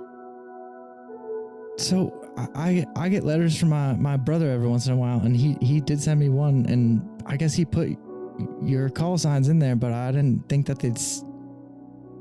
I'd be meeting you. And if you want to roll insight, Zen, he does keep giving you an eye. And Cassie, he looks at you and he says, Kind's always thinking that I'm doing too much with my life, living out here and chasing after, some of the bigger ones while I'm just a wish hunter of the first well. But I got to prove myself to Mojo. And Kind told me that, Cassie, that you help people. Kind told me that your call sign speaks for itself, and that you help to bring out the potential of people. That's so nice. I certainly try. The way Kind says it, that the community has been inspired by kids are starting to learn about the stars like they used to, and they're not afraid of it. Like they shouldn't be in a domain. A domain protects everyone. They can look at the stars and in 2 wells. Don't look at the stars here. I appreciate that, but I really don't want anyone to get in trouble. Guys, I'd like to remind us of the wish stress that we're going to be experiencing here. Sir, so you didn't steal my friend's song? You're like looking up at him. Yeah. Sir, I eyes imagine, down here, please. I imagine when you guys were talking, you almost see Parable like heads popping in the frame, like jumping up and down. But I think I just, in a slightly intimidating way, say, lovely music. It makes him a foot taller. Does a stretch again. And I say, as much as I appreciate your music as Wish Hunters of the Third Well, we do have a mission that we are on, and you don't need to prove yourself. Wish Hunters of the Third Well. He looks taken aback at that. Yeah, I think I flash a badge a little bit, and you don't. You keep referring to a badge. Did Mojo give you a badge? I think I made one. Okay. That tracks. I love it. It's like a piece of paper. I think you guys could have chosen to take like physical objects, like when you guys got your charms from the Third Well. So I think I imagined. I think I appropriated that out of nowhere. Whatever that charm took like in physical shape, if it did for you, then I think that's what it looks like. I just imagined a W like really insinuating the 3 bars, like like a Roman numeral 3, but with like just a minimalist like 2 lines underneath it, underscored. Nice. I feel like it's kind of stylized, like it could clasp around the edge of a book. Like like a binding support. Oh. But anyways, Zen, I do want to return to that insight roll as we've had a bit of this conversation. Should roll a 10. With a 10, you can't quite put a pin in it. Just to roll with that, like, and on that 10, Zen is like noticing that he's awkward, but profits her own like, oh my gosh, is this about Akuma? Can you, next time you see Kind, will you just tell him I'm so sorry? Akuma was really, really going off one day, and I might have chickens. Right now, okay, it wasn't chickens that day, but I thought it was trash, and I just let him burn it. And I think it was like his mailbox. Oops. Could have been. Could have been. Yeah, just let him know next time you see him. Zin is so sorry. Oh yeah. No, don't literally don't worry about it. I will. I do. No, don't. No, we could. No, we don't worry about it. Very afraid. Yeah, not a big deal. I'm starting to realize that Promise worries about pretty much anything. You can't really tell her no. Not everything. I was so chill about. Shouldn't Akuma be saying sorry? Yeah, Akuma. You know what? Yeah, Akuma should say sorry. He's not here right now. Oh, is it time? No. Is it time? I should probably say sorry myself. I mean, That's what I'm saying. Can I roll a charisma save? Yeah. Okay. Peer pressure. I do get +6 on charisma, so. Oh, stay in a cage, bitch. 22. It is truly fully under your control. If you, I'd even let you like not summon him right now if you want to, but it's like you have just like the perfect like level of control over letting the air out of a balloon, and you just let it out just enough, and you hear Akuma's voice say, "I'm sorry. I thought you were gonna. I'm sorry." That was very kind of you, Akuma. You can come out now. The mailbox deserved it. I'm sorry, but it deserved it. Zen gives him like the strongest side eye. Like when like you're little and you accidentally steal from a store and then your parent brings you back to the store to make you return the thing. That's the vibe that the Akuma's trying to apologize, and the parent is like, say it right. Say it right. Like you mean it. Like yes. with your Like chest. you mean it. Not your fiery chest. I'm sorry, Mr. Handsome Man. Yeah. Is that a compliment? Yeah. I went that far. With the 22, he's like really he's happy to be back. He knows that he's like on the thinnest of ice. I just had this image of like Zen going, "Good job, Akuma," and like throwing him like a wood chip, like up in the air, not to eat, but just to like light on fire. It's like, Okay, Akuma. I love Reaches that. into her Like, pocket, throws him a wood chip. Wood chip treats. oh Oh my my God. god. That's awesome. Only on the good charisma save days. Uh, Can she pull it off? Cedar. Smells delightful. Thank you. No, Little it's, sa- again, Is it it's not incense? about the Yeah, you're sensory. saging? It's not about the sensory enjoyment for me. It's just about the fact that I get to destroy something, and destroy something different and novel is really fun. Yeah, and I just hope you know that it also helps us. Do you have any cinnamon? I do actually kind of like the one because who doesn't like cinnamon? Oh, you know what? I'll get you some cinnamon. You got any tea bags? Not for you, Akuma. That's Sorry. We should just toss them our old tea bags. There you go. Okay, this is good. Keep them on the side. Only for good days. We'll dry them up. So thank you, Kuma, for apologizing. It was very, very nice of you. Just let him know, Coin, if you wouldn't mind. But yeah, I think I will do my best, and I've been living here chasing after this monster of golden light. Well, I've been chasing after the biggest thing I could find, and that's been the biggest thing lately. And I worry you're in over your head. I think I can do it. I think I can do it because I've got you on my side, especially now. Did Mojo clear you for Whoa. out here? No, I got a plan. Does Mojo know it's you're gonna go here? great. It's gonna go great. If you, he starts to get a little bit more like furtive in secrecy here. Can I roll insight? Sure. That's a 13. He says, Do I sense? yeah, and Mojo knows that I'm here. I mean, Khan writes to me all the time and keeps Mojo updated. No, he's lying. Can I ask about specifics about the sending pen that I have? Oh yeah, Mojo. totally. Just so I don't forget, I open up the good book and use Mojo's sending pen specifically. And I say, I do the Wish Hunter badge 1 and coin ? And say send back ? Awesome. Send it off and give me a luck check. Cool. The 19 on the die. Nice. You get a message back pretty immediately that, what were your exact words? Coin ? Yeah, Wish Hunter 1, coin ? Send back ? He writes your words back and crosses them out.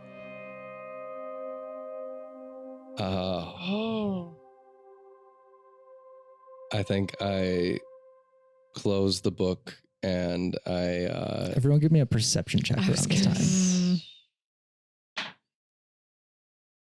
Shit. An 8. 19. that was a nat 20. Oof. 8, you're so locked in to why he was flustered. And I think with an 8, that's what distracts you as you realize. Coin is a name taken on by a wish hunter. And physical description wise, you've always kind of expected it from Kind that he looks like someone that might have been in your community, the younger brother. Now you're looking at Coin, and physical description wise, he looks like one of the exiles that was exiled within, the past 20 years or so. So I would have been in the community when he was exiled. Yeah. Your community is big enough where like that happens and it's just like hush hush. So like, I don't know how, I think with your history check. Well, my dad being a warden too, like, I think you would have you would have gotten all the details, but it just wouldn't have clicked until now that Coin was an exile that became a wish hunter, and Mojo confirms that you don't know with Parable's book that not anymore. Something happened. Mm-hmm. That's what I inferred too. So I'm glad that I'm on the right path. Yes. There, yeah. And with those perception checks, so that epiphany distracts you, but with those perception checks, Cassie, you get hints of it first. Is it? No, it's too soon for sunset. Too late for the sunrise. But a piece of the horizon around you seems to glisten for a moment, and Parable, you're locked into it already. The shimmer of a golden spider web around you that has of its own accord, thread by thread, been growing around you as this man sings or sung and now speaks. You see his hands have been waving, and with that perception check, you see that as a bard, he is skilled in hiding the magic that he casts and has been casting a spell this whole time or maybe not a spell, but some sort of magic, as you see glimmering, breaking, shifting light break out in cracks along his body and his face as he says, I never could figure out a voice, but you're all gonna be delicious. Fuck. And I think with that, we will roll initiative. Oh my. As we start initiative, Parable, I will, with your nat 20 perception check, I won't allow you so much as like a full action here, but I would allow you like an object interaction if you so choose here, or any other sort of subtle, quick skill check. Other than just drawing my blade.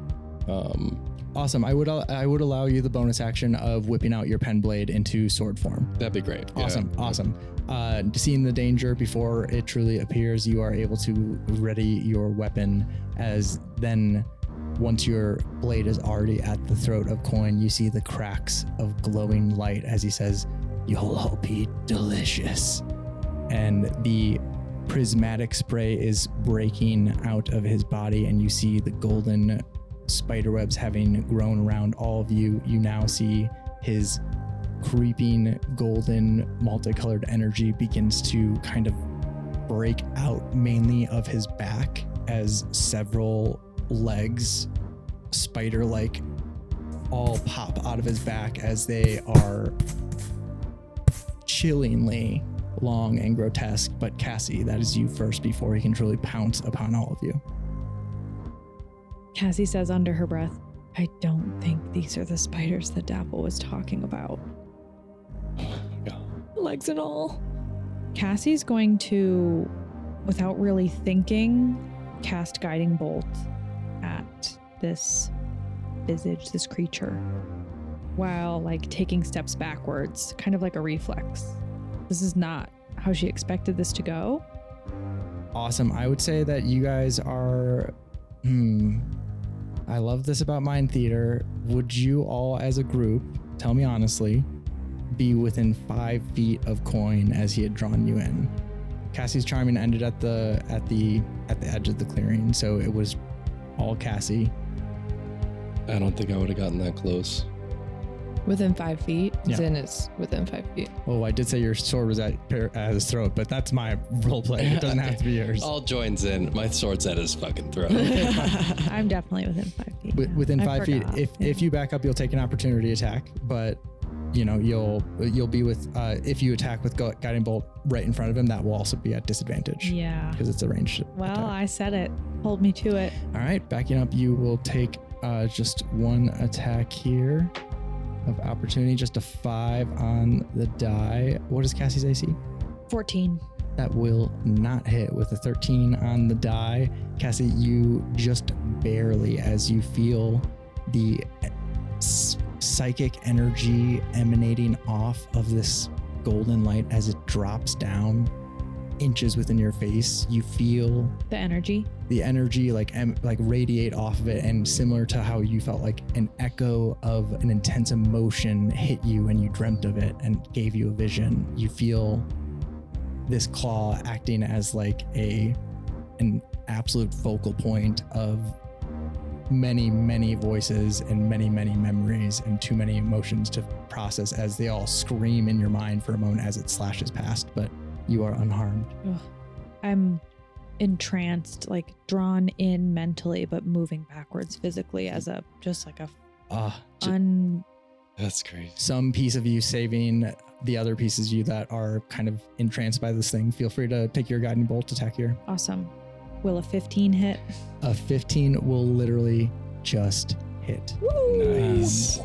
With a 15, you will hit this thing, but unfortunately it doesn't. Guiding Bolt does radiant damage as well, right?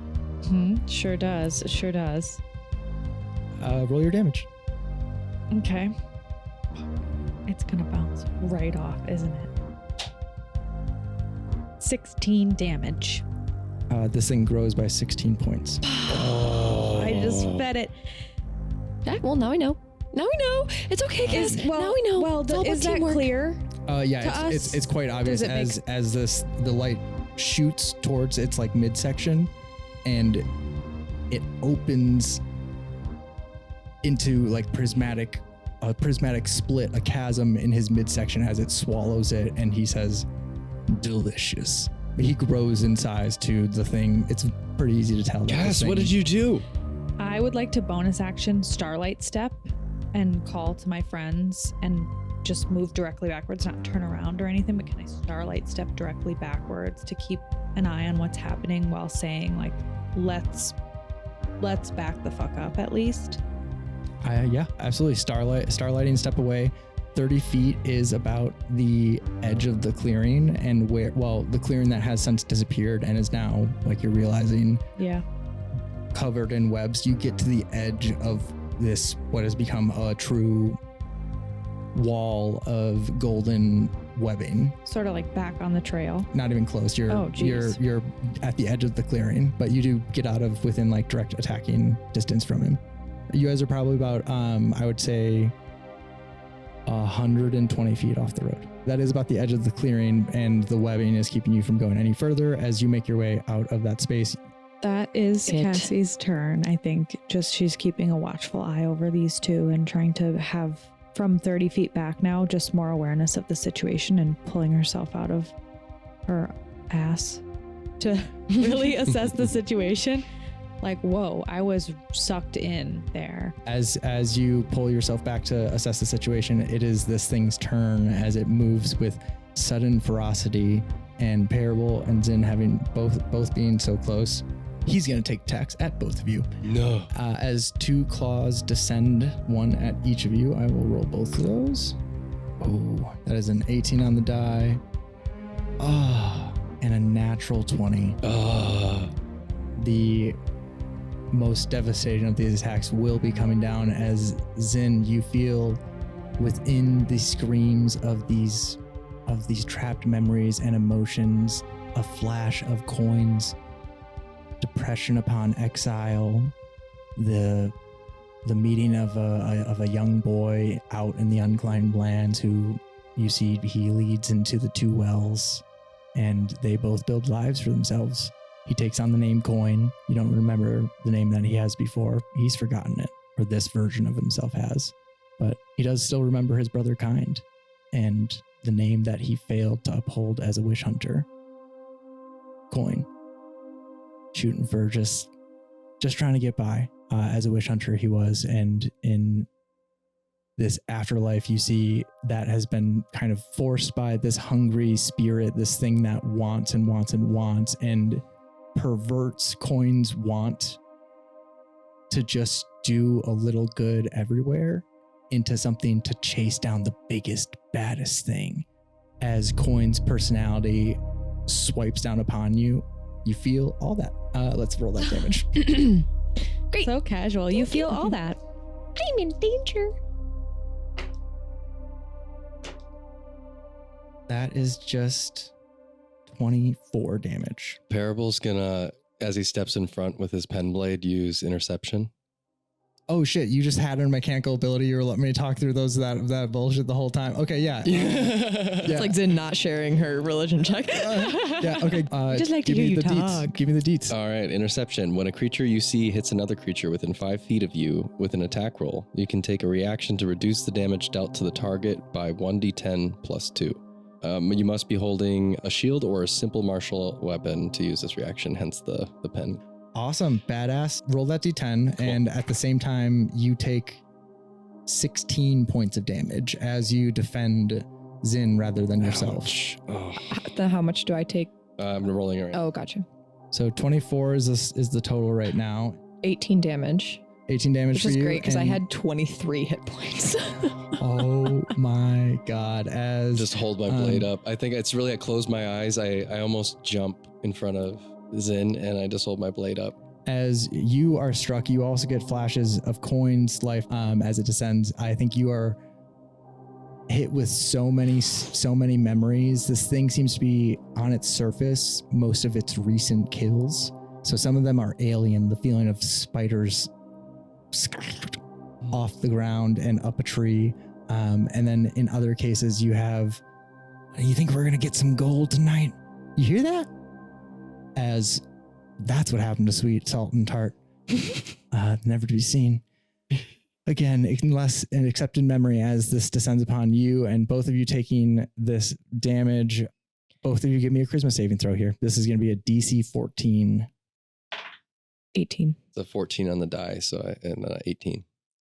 Awesome. The power of friendship. Yeah, promise. Yeah, I think I do say, we got this, promise. And I like kind of wince as I say it. Thanks, P. I think as Zin was getting the images of Coin being exiled and wanting more and always trying to live up to the best of the Wish Hunter legacy and his brother kind, she kind of just has this moment of sadness for him, and deep empathy, and just says like, I'm sorry you never got to use your light. And I'm sorry it is now being wielded for you. And just with a burst of fire, she casts Hellish Rebuke. Both of you are just holding out on these reactions on me. God damn it. God damn it. Cut me You the fuck fucked with the off. wrong witch hunters, boy. Third well, boy. Akuma coils around you like a protective serpent and grows into the same size for a moment. You can see his core is still his typical shoulder riding Akuma, but his larger avatar surrounds you in flame as you burst with that infernal flame. Roll your damage. Is there a save for me? Dex save 13. That is, let me check the modifier. That's an 11 on the die. 6. So you fail. That's math. And you take. I do. You're right. I do actually fail there. And you take 10 fire damage. I double it. And you take 20 Wow. fire damage. As Akuma says, I told you, the fire, the flames, they beat the light every time because we do both, bitch. Yeah. They can be for good. And she just explodes in flame. Oh, that'd be so cool. Awesome. At least some And shadow flame come out of your eyes. It is as obvious to see that the radiant damage made this thing grow as the fire damage made this thing hurt terribly. And with that, it is Parable's turn. After taking the hit, I turn to Promise and say, Promise, as soon as you can get out of here. I know I'm short and I know that I'm small, but both of you have made me feel strong and I can be that here.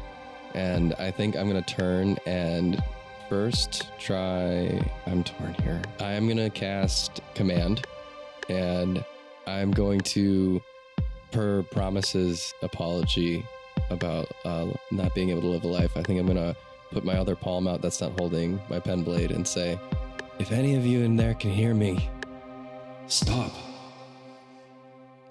And I'm going to ask you to roll a wisdom save of 13. Damn. Okay. What's the DC 13. That's a -3 to the modifier here. So that is a 14 on the die, but we'll still fail with the -3. That's super good to know, by the way. Thank you.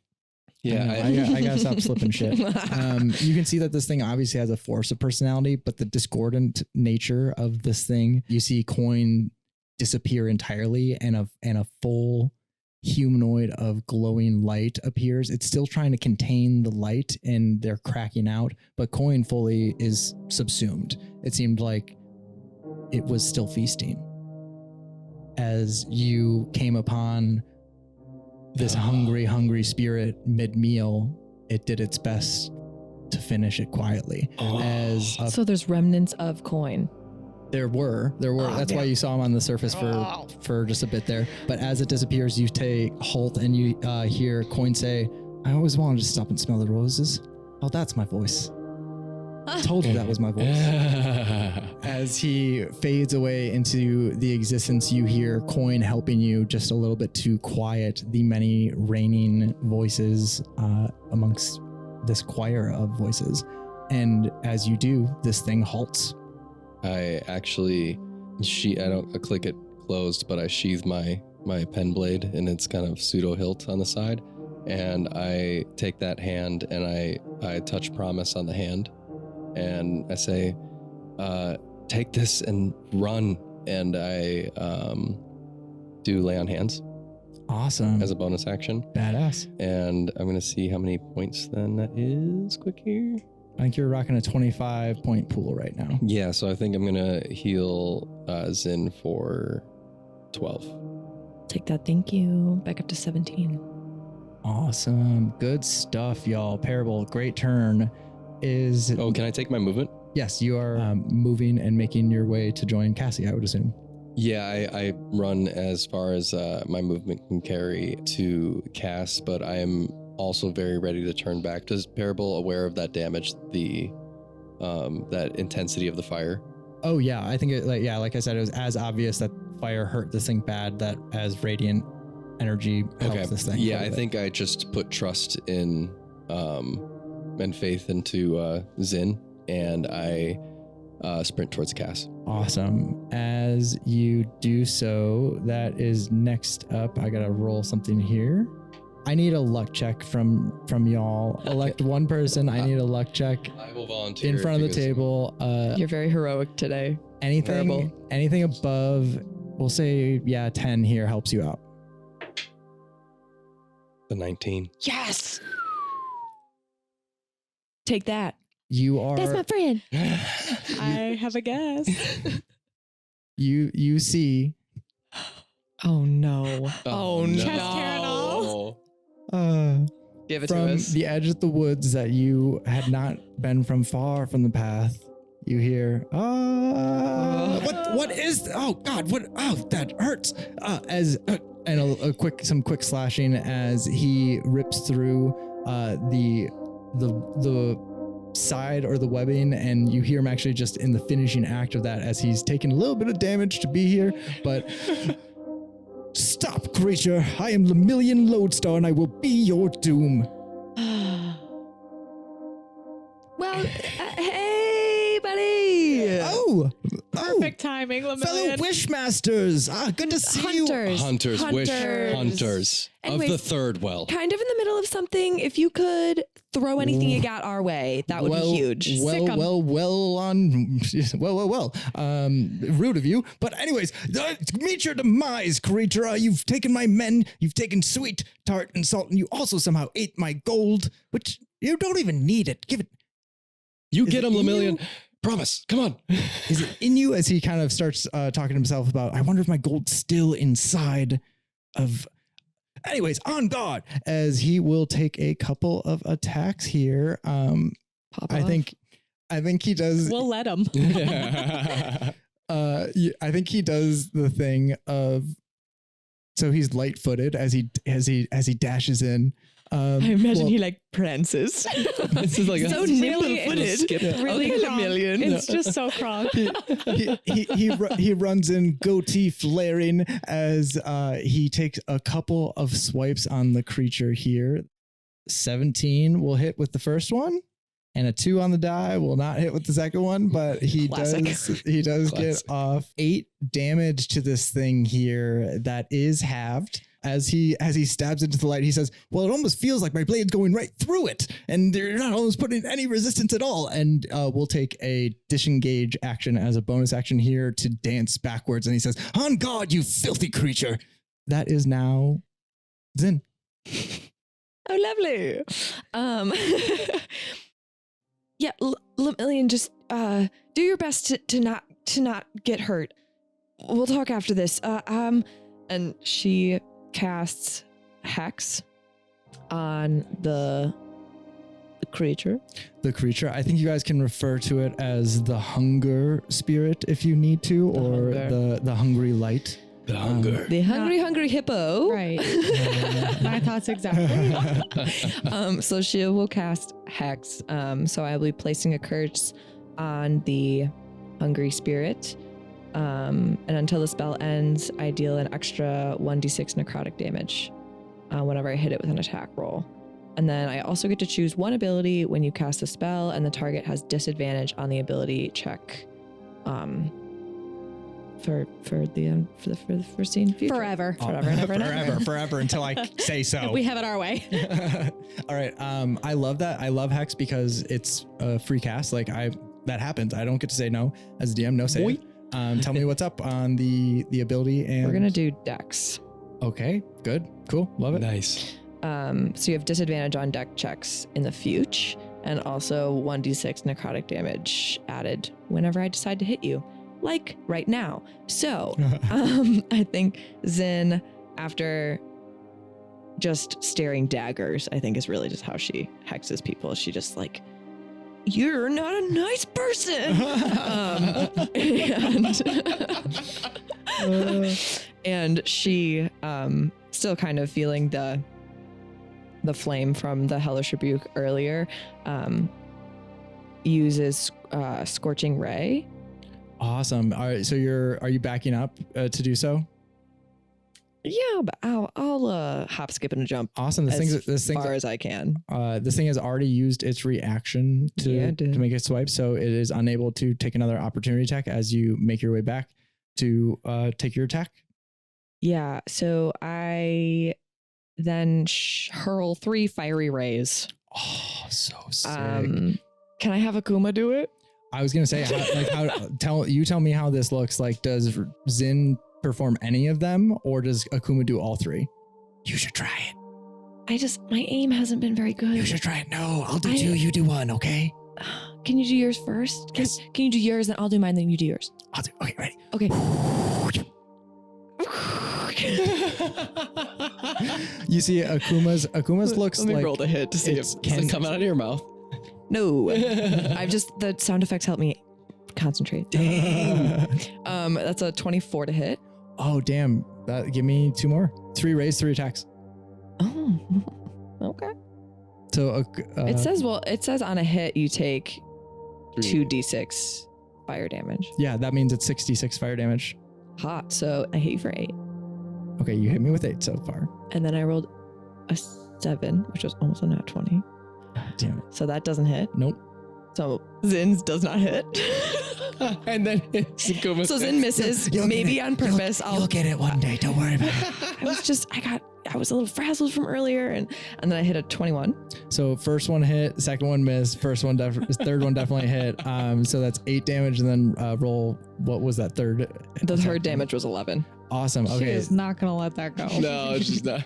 8 doubled and 11 doubled. You'll get 16 plus 22 is 38. Neither is Akuma. No. And Akuma is, don't worry, you'll get it one day. We'll destroy everything, but I'm really good at it right now. I think the issue is that I don't want to destroy everything. I don't want to. No, you hurt really things. need to want it. But this was a really special circumstance. Did you because see I'm how saving your my friends? Did you see how your I really flame wanted to hit it. Yeah, but did you see how your flame literally kind of like veered away and said, "I'm sorry, excuse me," as it? It's really polite. I don't even know how you did that. Why? It's not an issue that it's a polite fiery ray. Was it gonna get?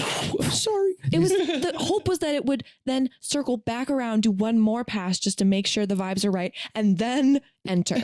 I want to say for flavor that Zin does not see as this exact thing is happening behind her, and you see part of the double damage here is represented by the fact that this actually works, and Akuma's just like, yeah, one day you'll do that. One day. The flames just go back. I just feel like it just wants to feel part of something, you know, and like it doesn't quite feel part of something yet. with 38 damage, that is a great turn. That's your movement and action. Damn. Yes. And yes. And yes. I think, trust me, you're doing a lot. Okay. Zin, that was a lot of fire. Are we all together now? Yeah. Well, you guys are all within the same clearing, which is no longer clearing, but still more sparse in trees and not covered in golden. I did imagine like when I dipping back towards you two. Okay. Yeah. Yeah. Lemillion, he's over there. I think I do. Good luck. I think I do take wait, we got to say an initiative. Actually, I do. I just say hi to. I think I say that was a hell of a lot of fire. Yeah, I don't really want to talk about it. It's kind of just happened. I don't know.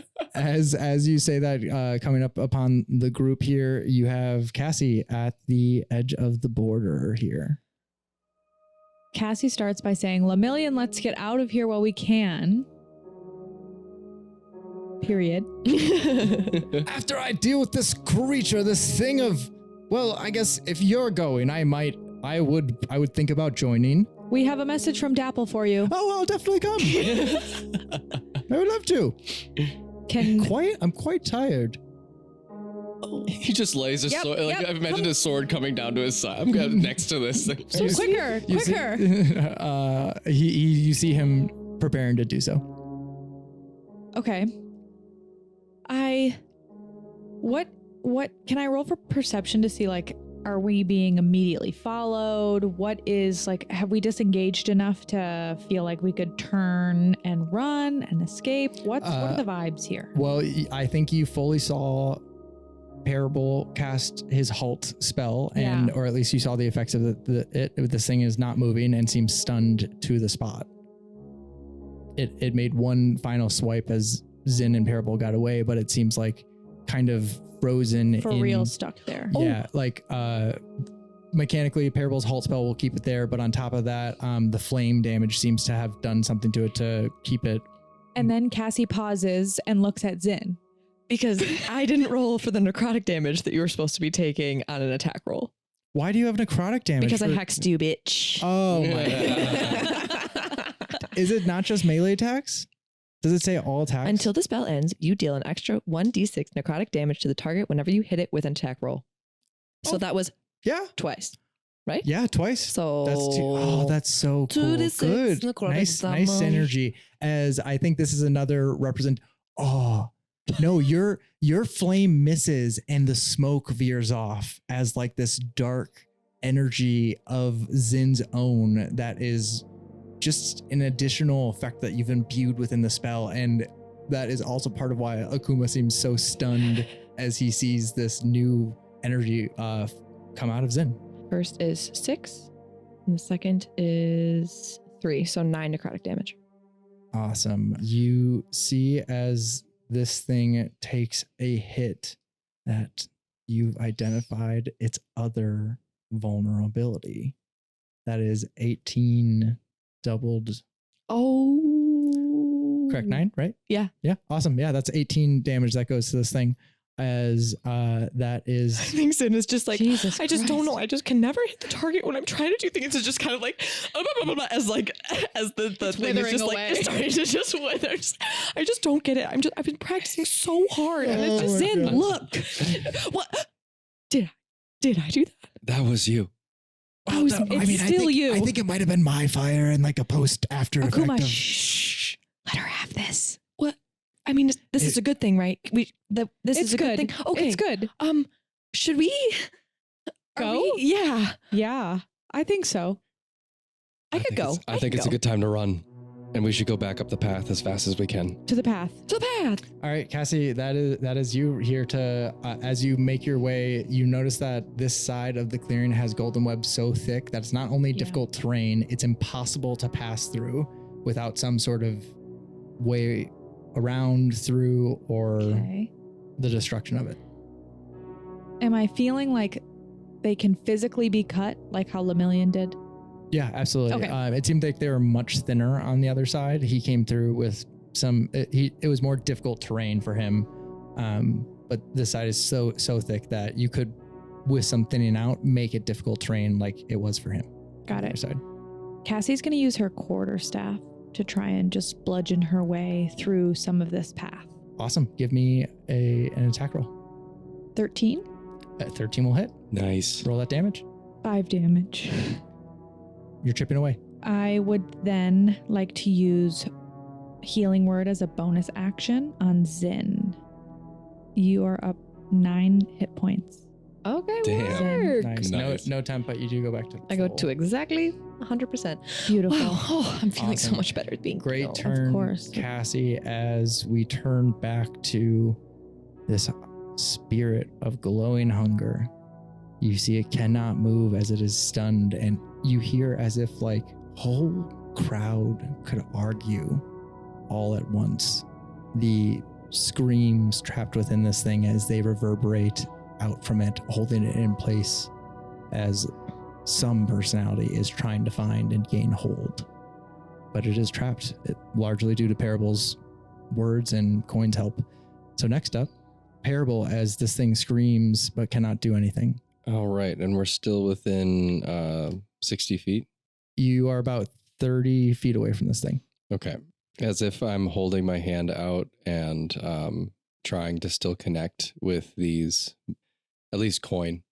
I'm sensing just a chaotic series of voices, but I'm trying to connect with coin and hold my hand out. I'm going to use that as halt again, and I'm going to reach out and say, Coin, if you can hear me, just keep it there. And I'm just going to keep holding my hand out and cast halt one more time. Awesome. So it's a DC 13. Okay, rolling. And I should have just made it a wisdom disadvantage. Dex still might help. True. I'm going to make this roll in front of the table here. That's a 6 on the die. That's a 6 on the die, everyone. That is a fail. I am Luke Skywalker. As you hear of songs and stories, a wish of glory for heroes in the lands apart.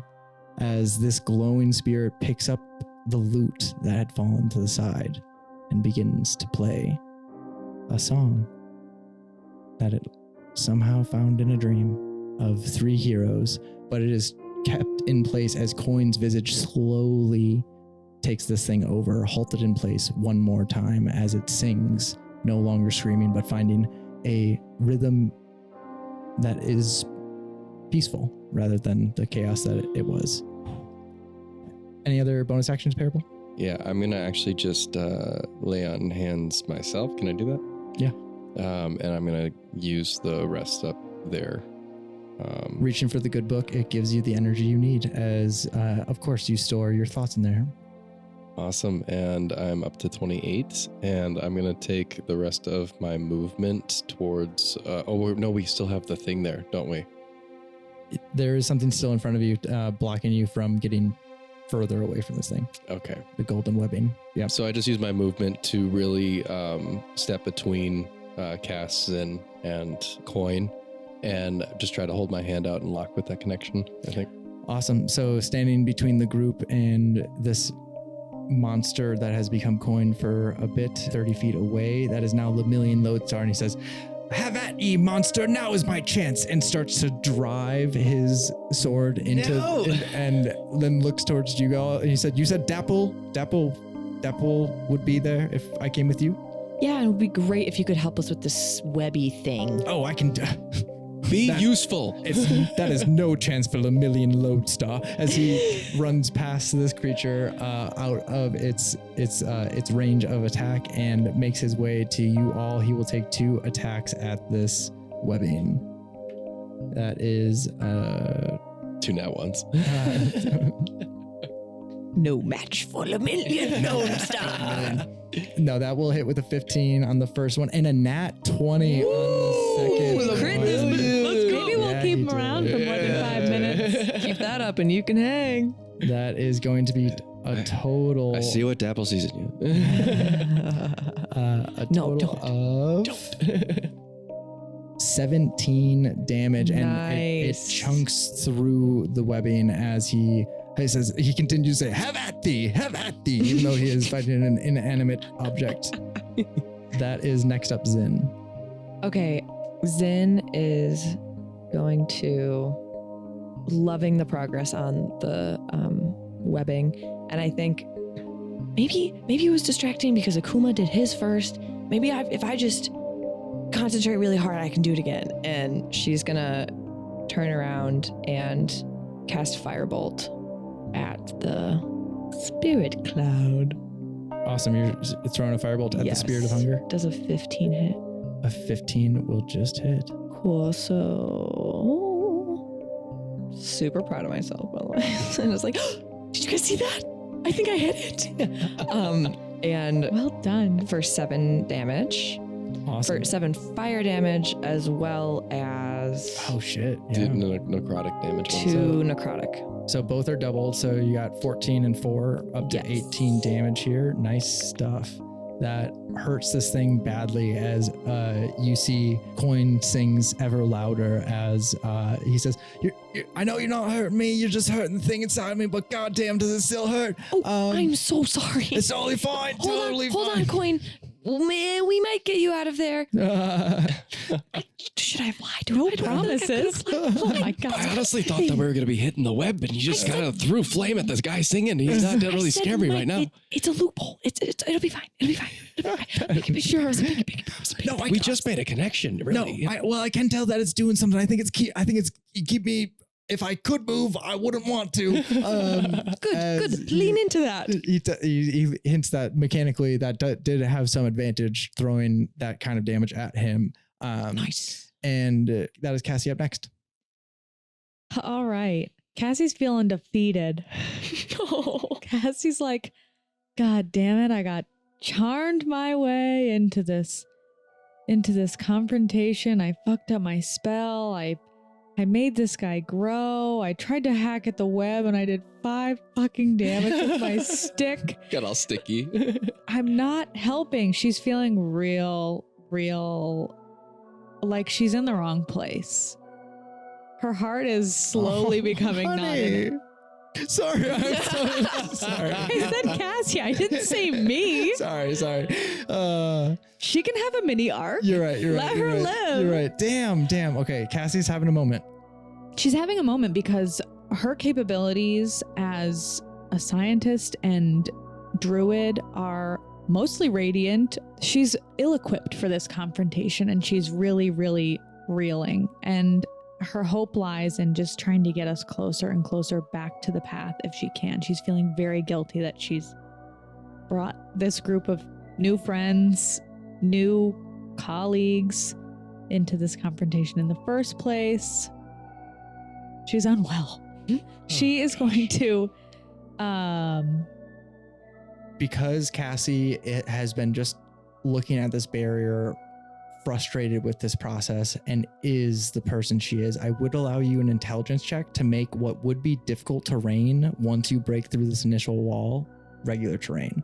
Like as if Cassie is observing this thing that she can't get through so intensely that when she does, she will be ready to lead people through. So I would do either investigation, perception, or survival.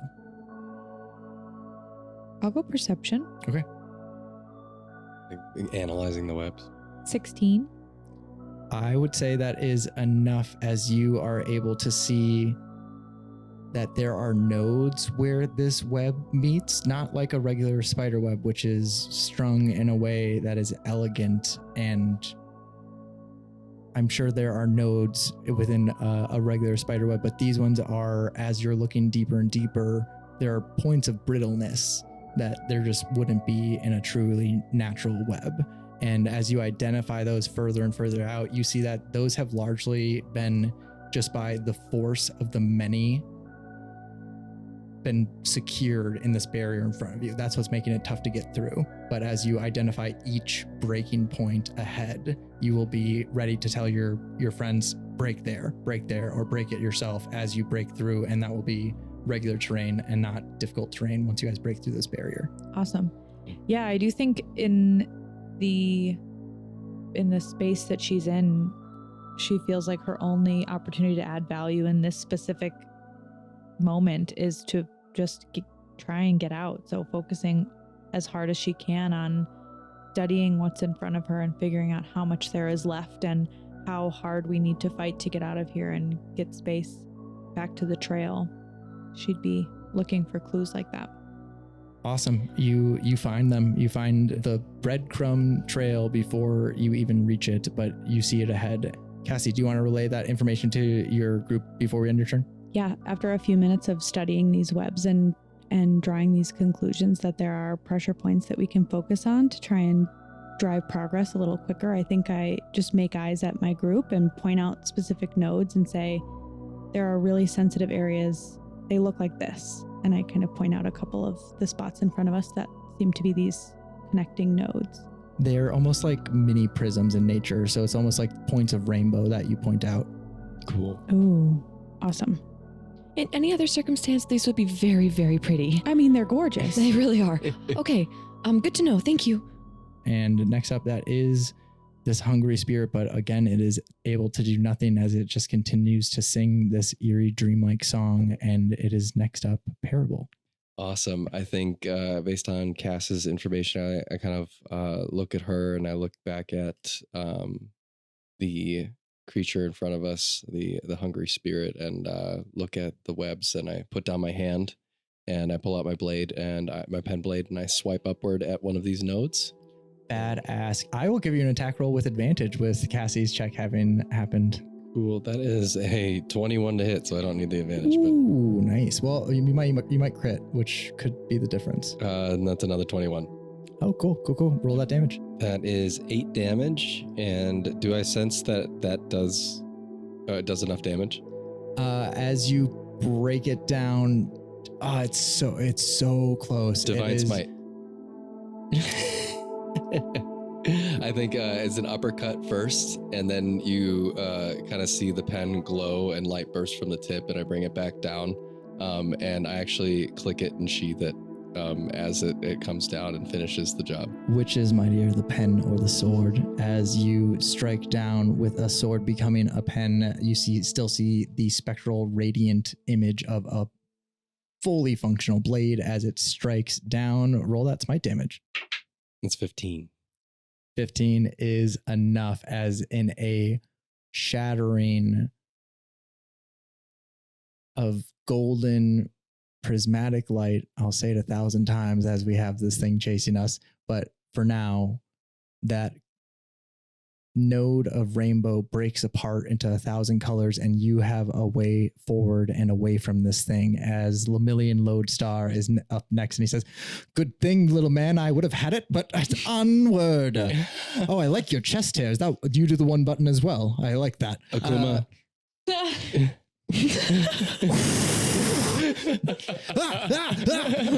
I just wanted you to run faster. I'm sorry. I wasn't aiming at the chest hair at all.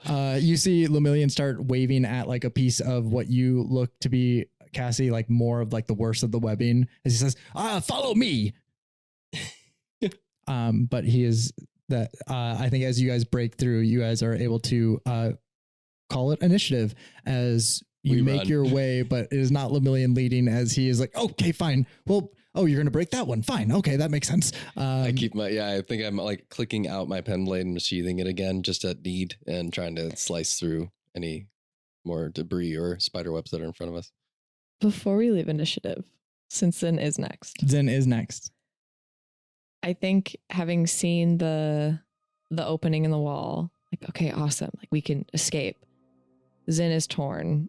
And she looks back at the spirit cloud and seeing Coin, seeing him still halted, well, kind of still halted, but like, yeah, and like you see, he's again, waking up, like he's starting to wake up. So there's just like these rips of gold and rainbow that are breaking through. But he is still Coin on the surface. She doesn't want to leave it like this. I think she's gonna try to hit it one more time. Okay, go for hit. Firebolt, as Akuma says. 16. I'm loving this day. It's for the best. I can't leave him like will this. Hit. So that is 12 fire damage. It's already doubled. I double it for you. Nice, thank you. Don't worry, I doubled that for you. I'm so good at rules. And then another 12 necrotic. Awesome. So 24 damage. You definitely take a chunk out of it. You can see that Coin once more kind of like smiles through the pain, and he says, "That should hold me. That should hold whatever's inside of me long enough. Go. You should all really get out. Delicious. Okay. If we get a chance in the future, we'll help you. And Zen Thomas, run!" She turns around and will misty step towards her group and get back with the group. As you do, I think we will call it a session, as you have had your first encounter with the hunger spirit of the Snarn Valley. It was spooky. Good stuff, everybody. That was great. I'm sweating that was fantastic. so much. And for all those who listen to the Patreon exclusive stuff, yes, we are that jazzed to be able to bring out a baddie created behind the scenes. And so if you're not familiar with what I'm talking about, I really recommend our Monkey's Paw one shot. There's some really good Sourceman origin material that, no spoilers, but you guys are just awesome. It's been great. Yeah, this is a great session just to see what we were capable of as a team. That's like, I wasn't sure how it was going to feel to play a halfling, and right now I feel taller than a lot of my characters I've played in the past. Oh, that's well said. Well said. And the pen and the blade thing is I feel like gonna be a really fun trope to play out. That was great at the end there with your smite. Damn, y'all are awesome. Well, I have a thing to say. This has been a bite-sized dice roll, twice told story told by yours truly.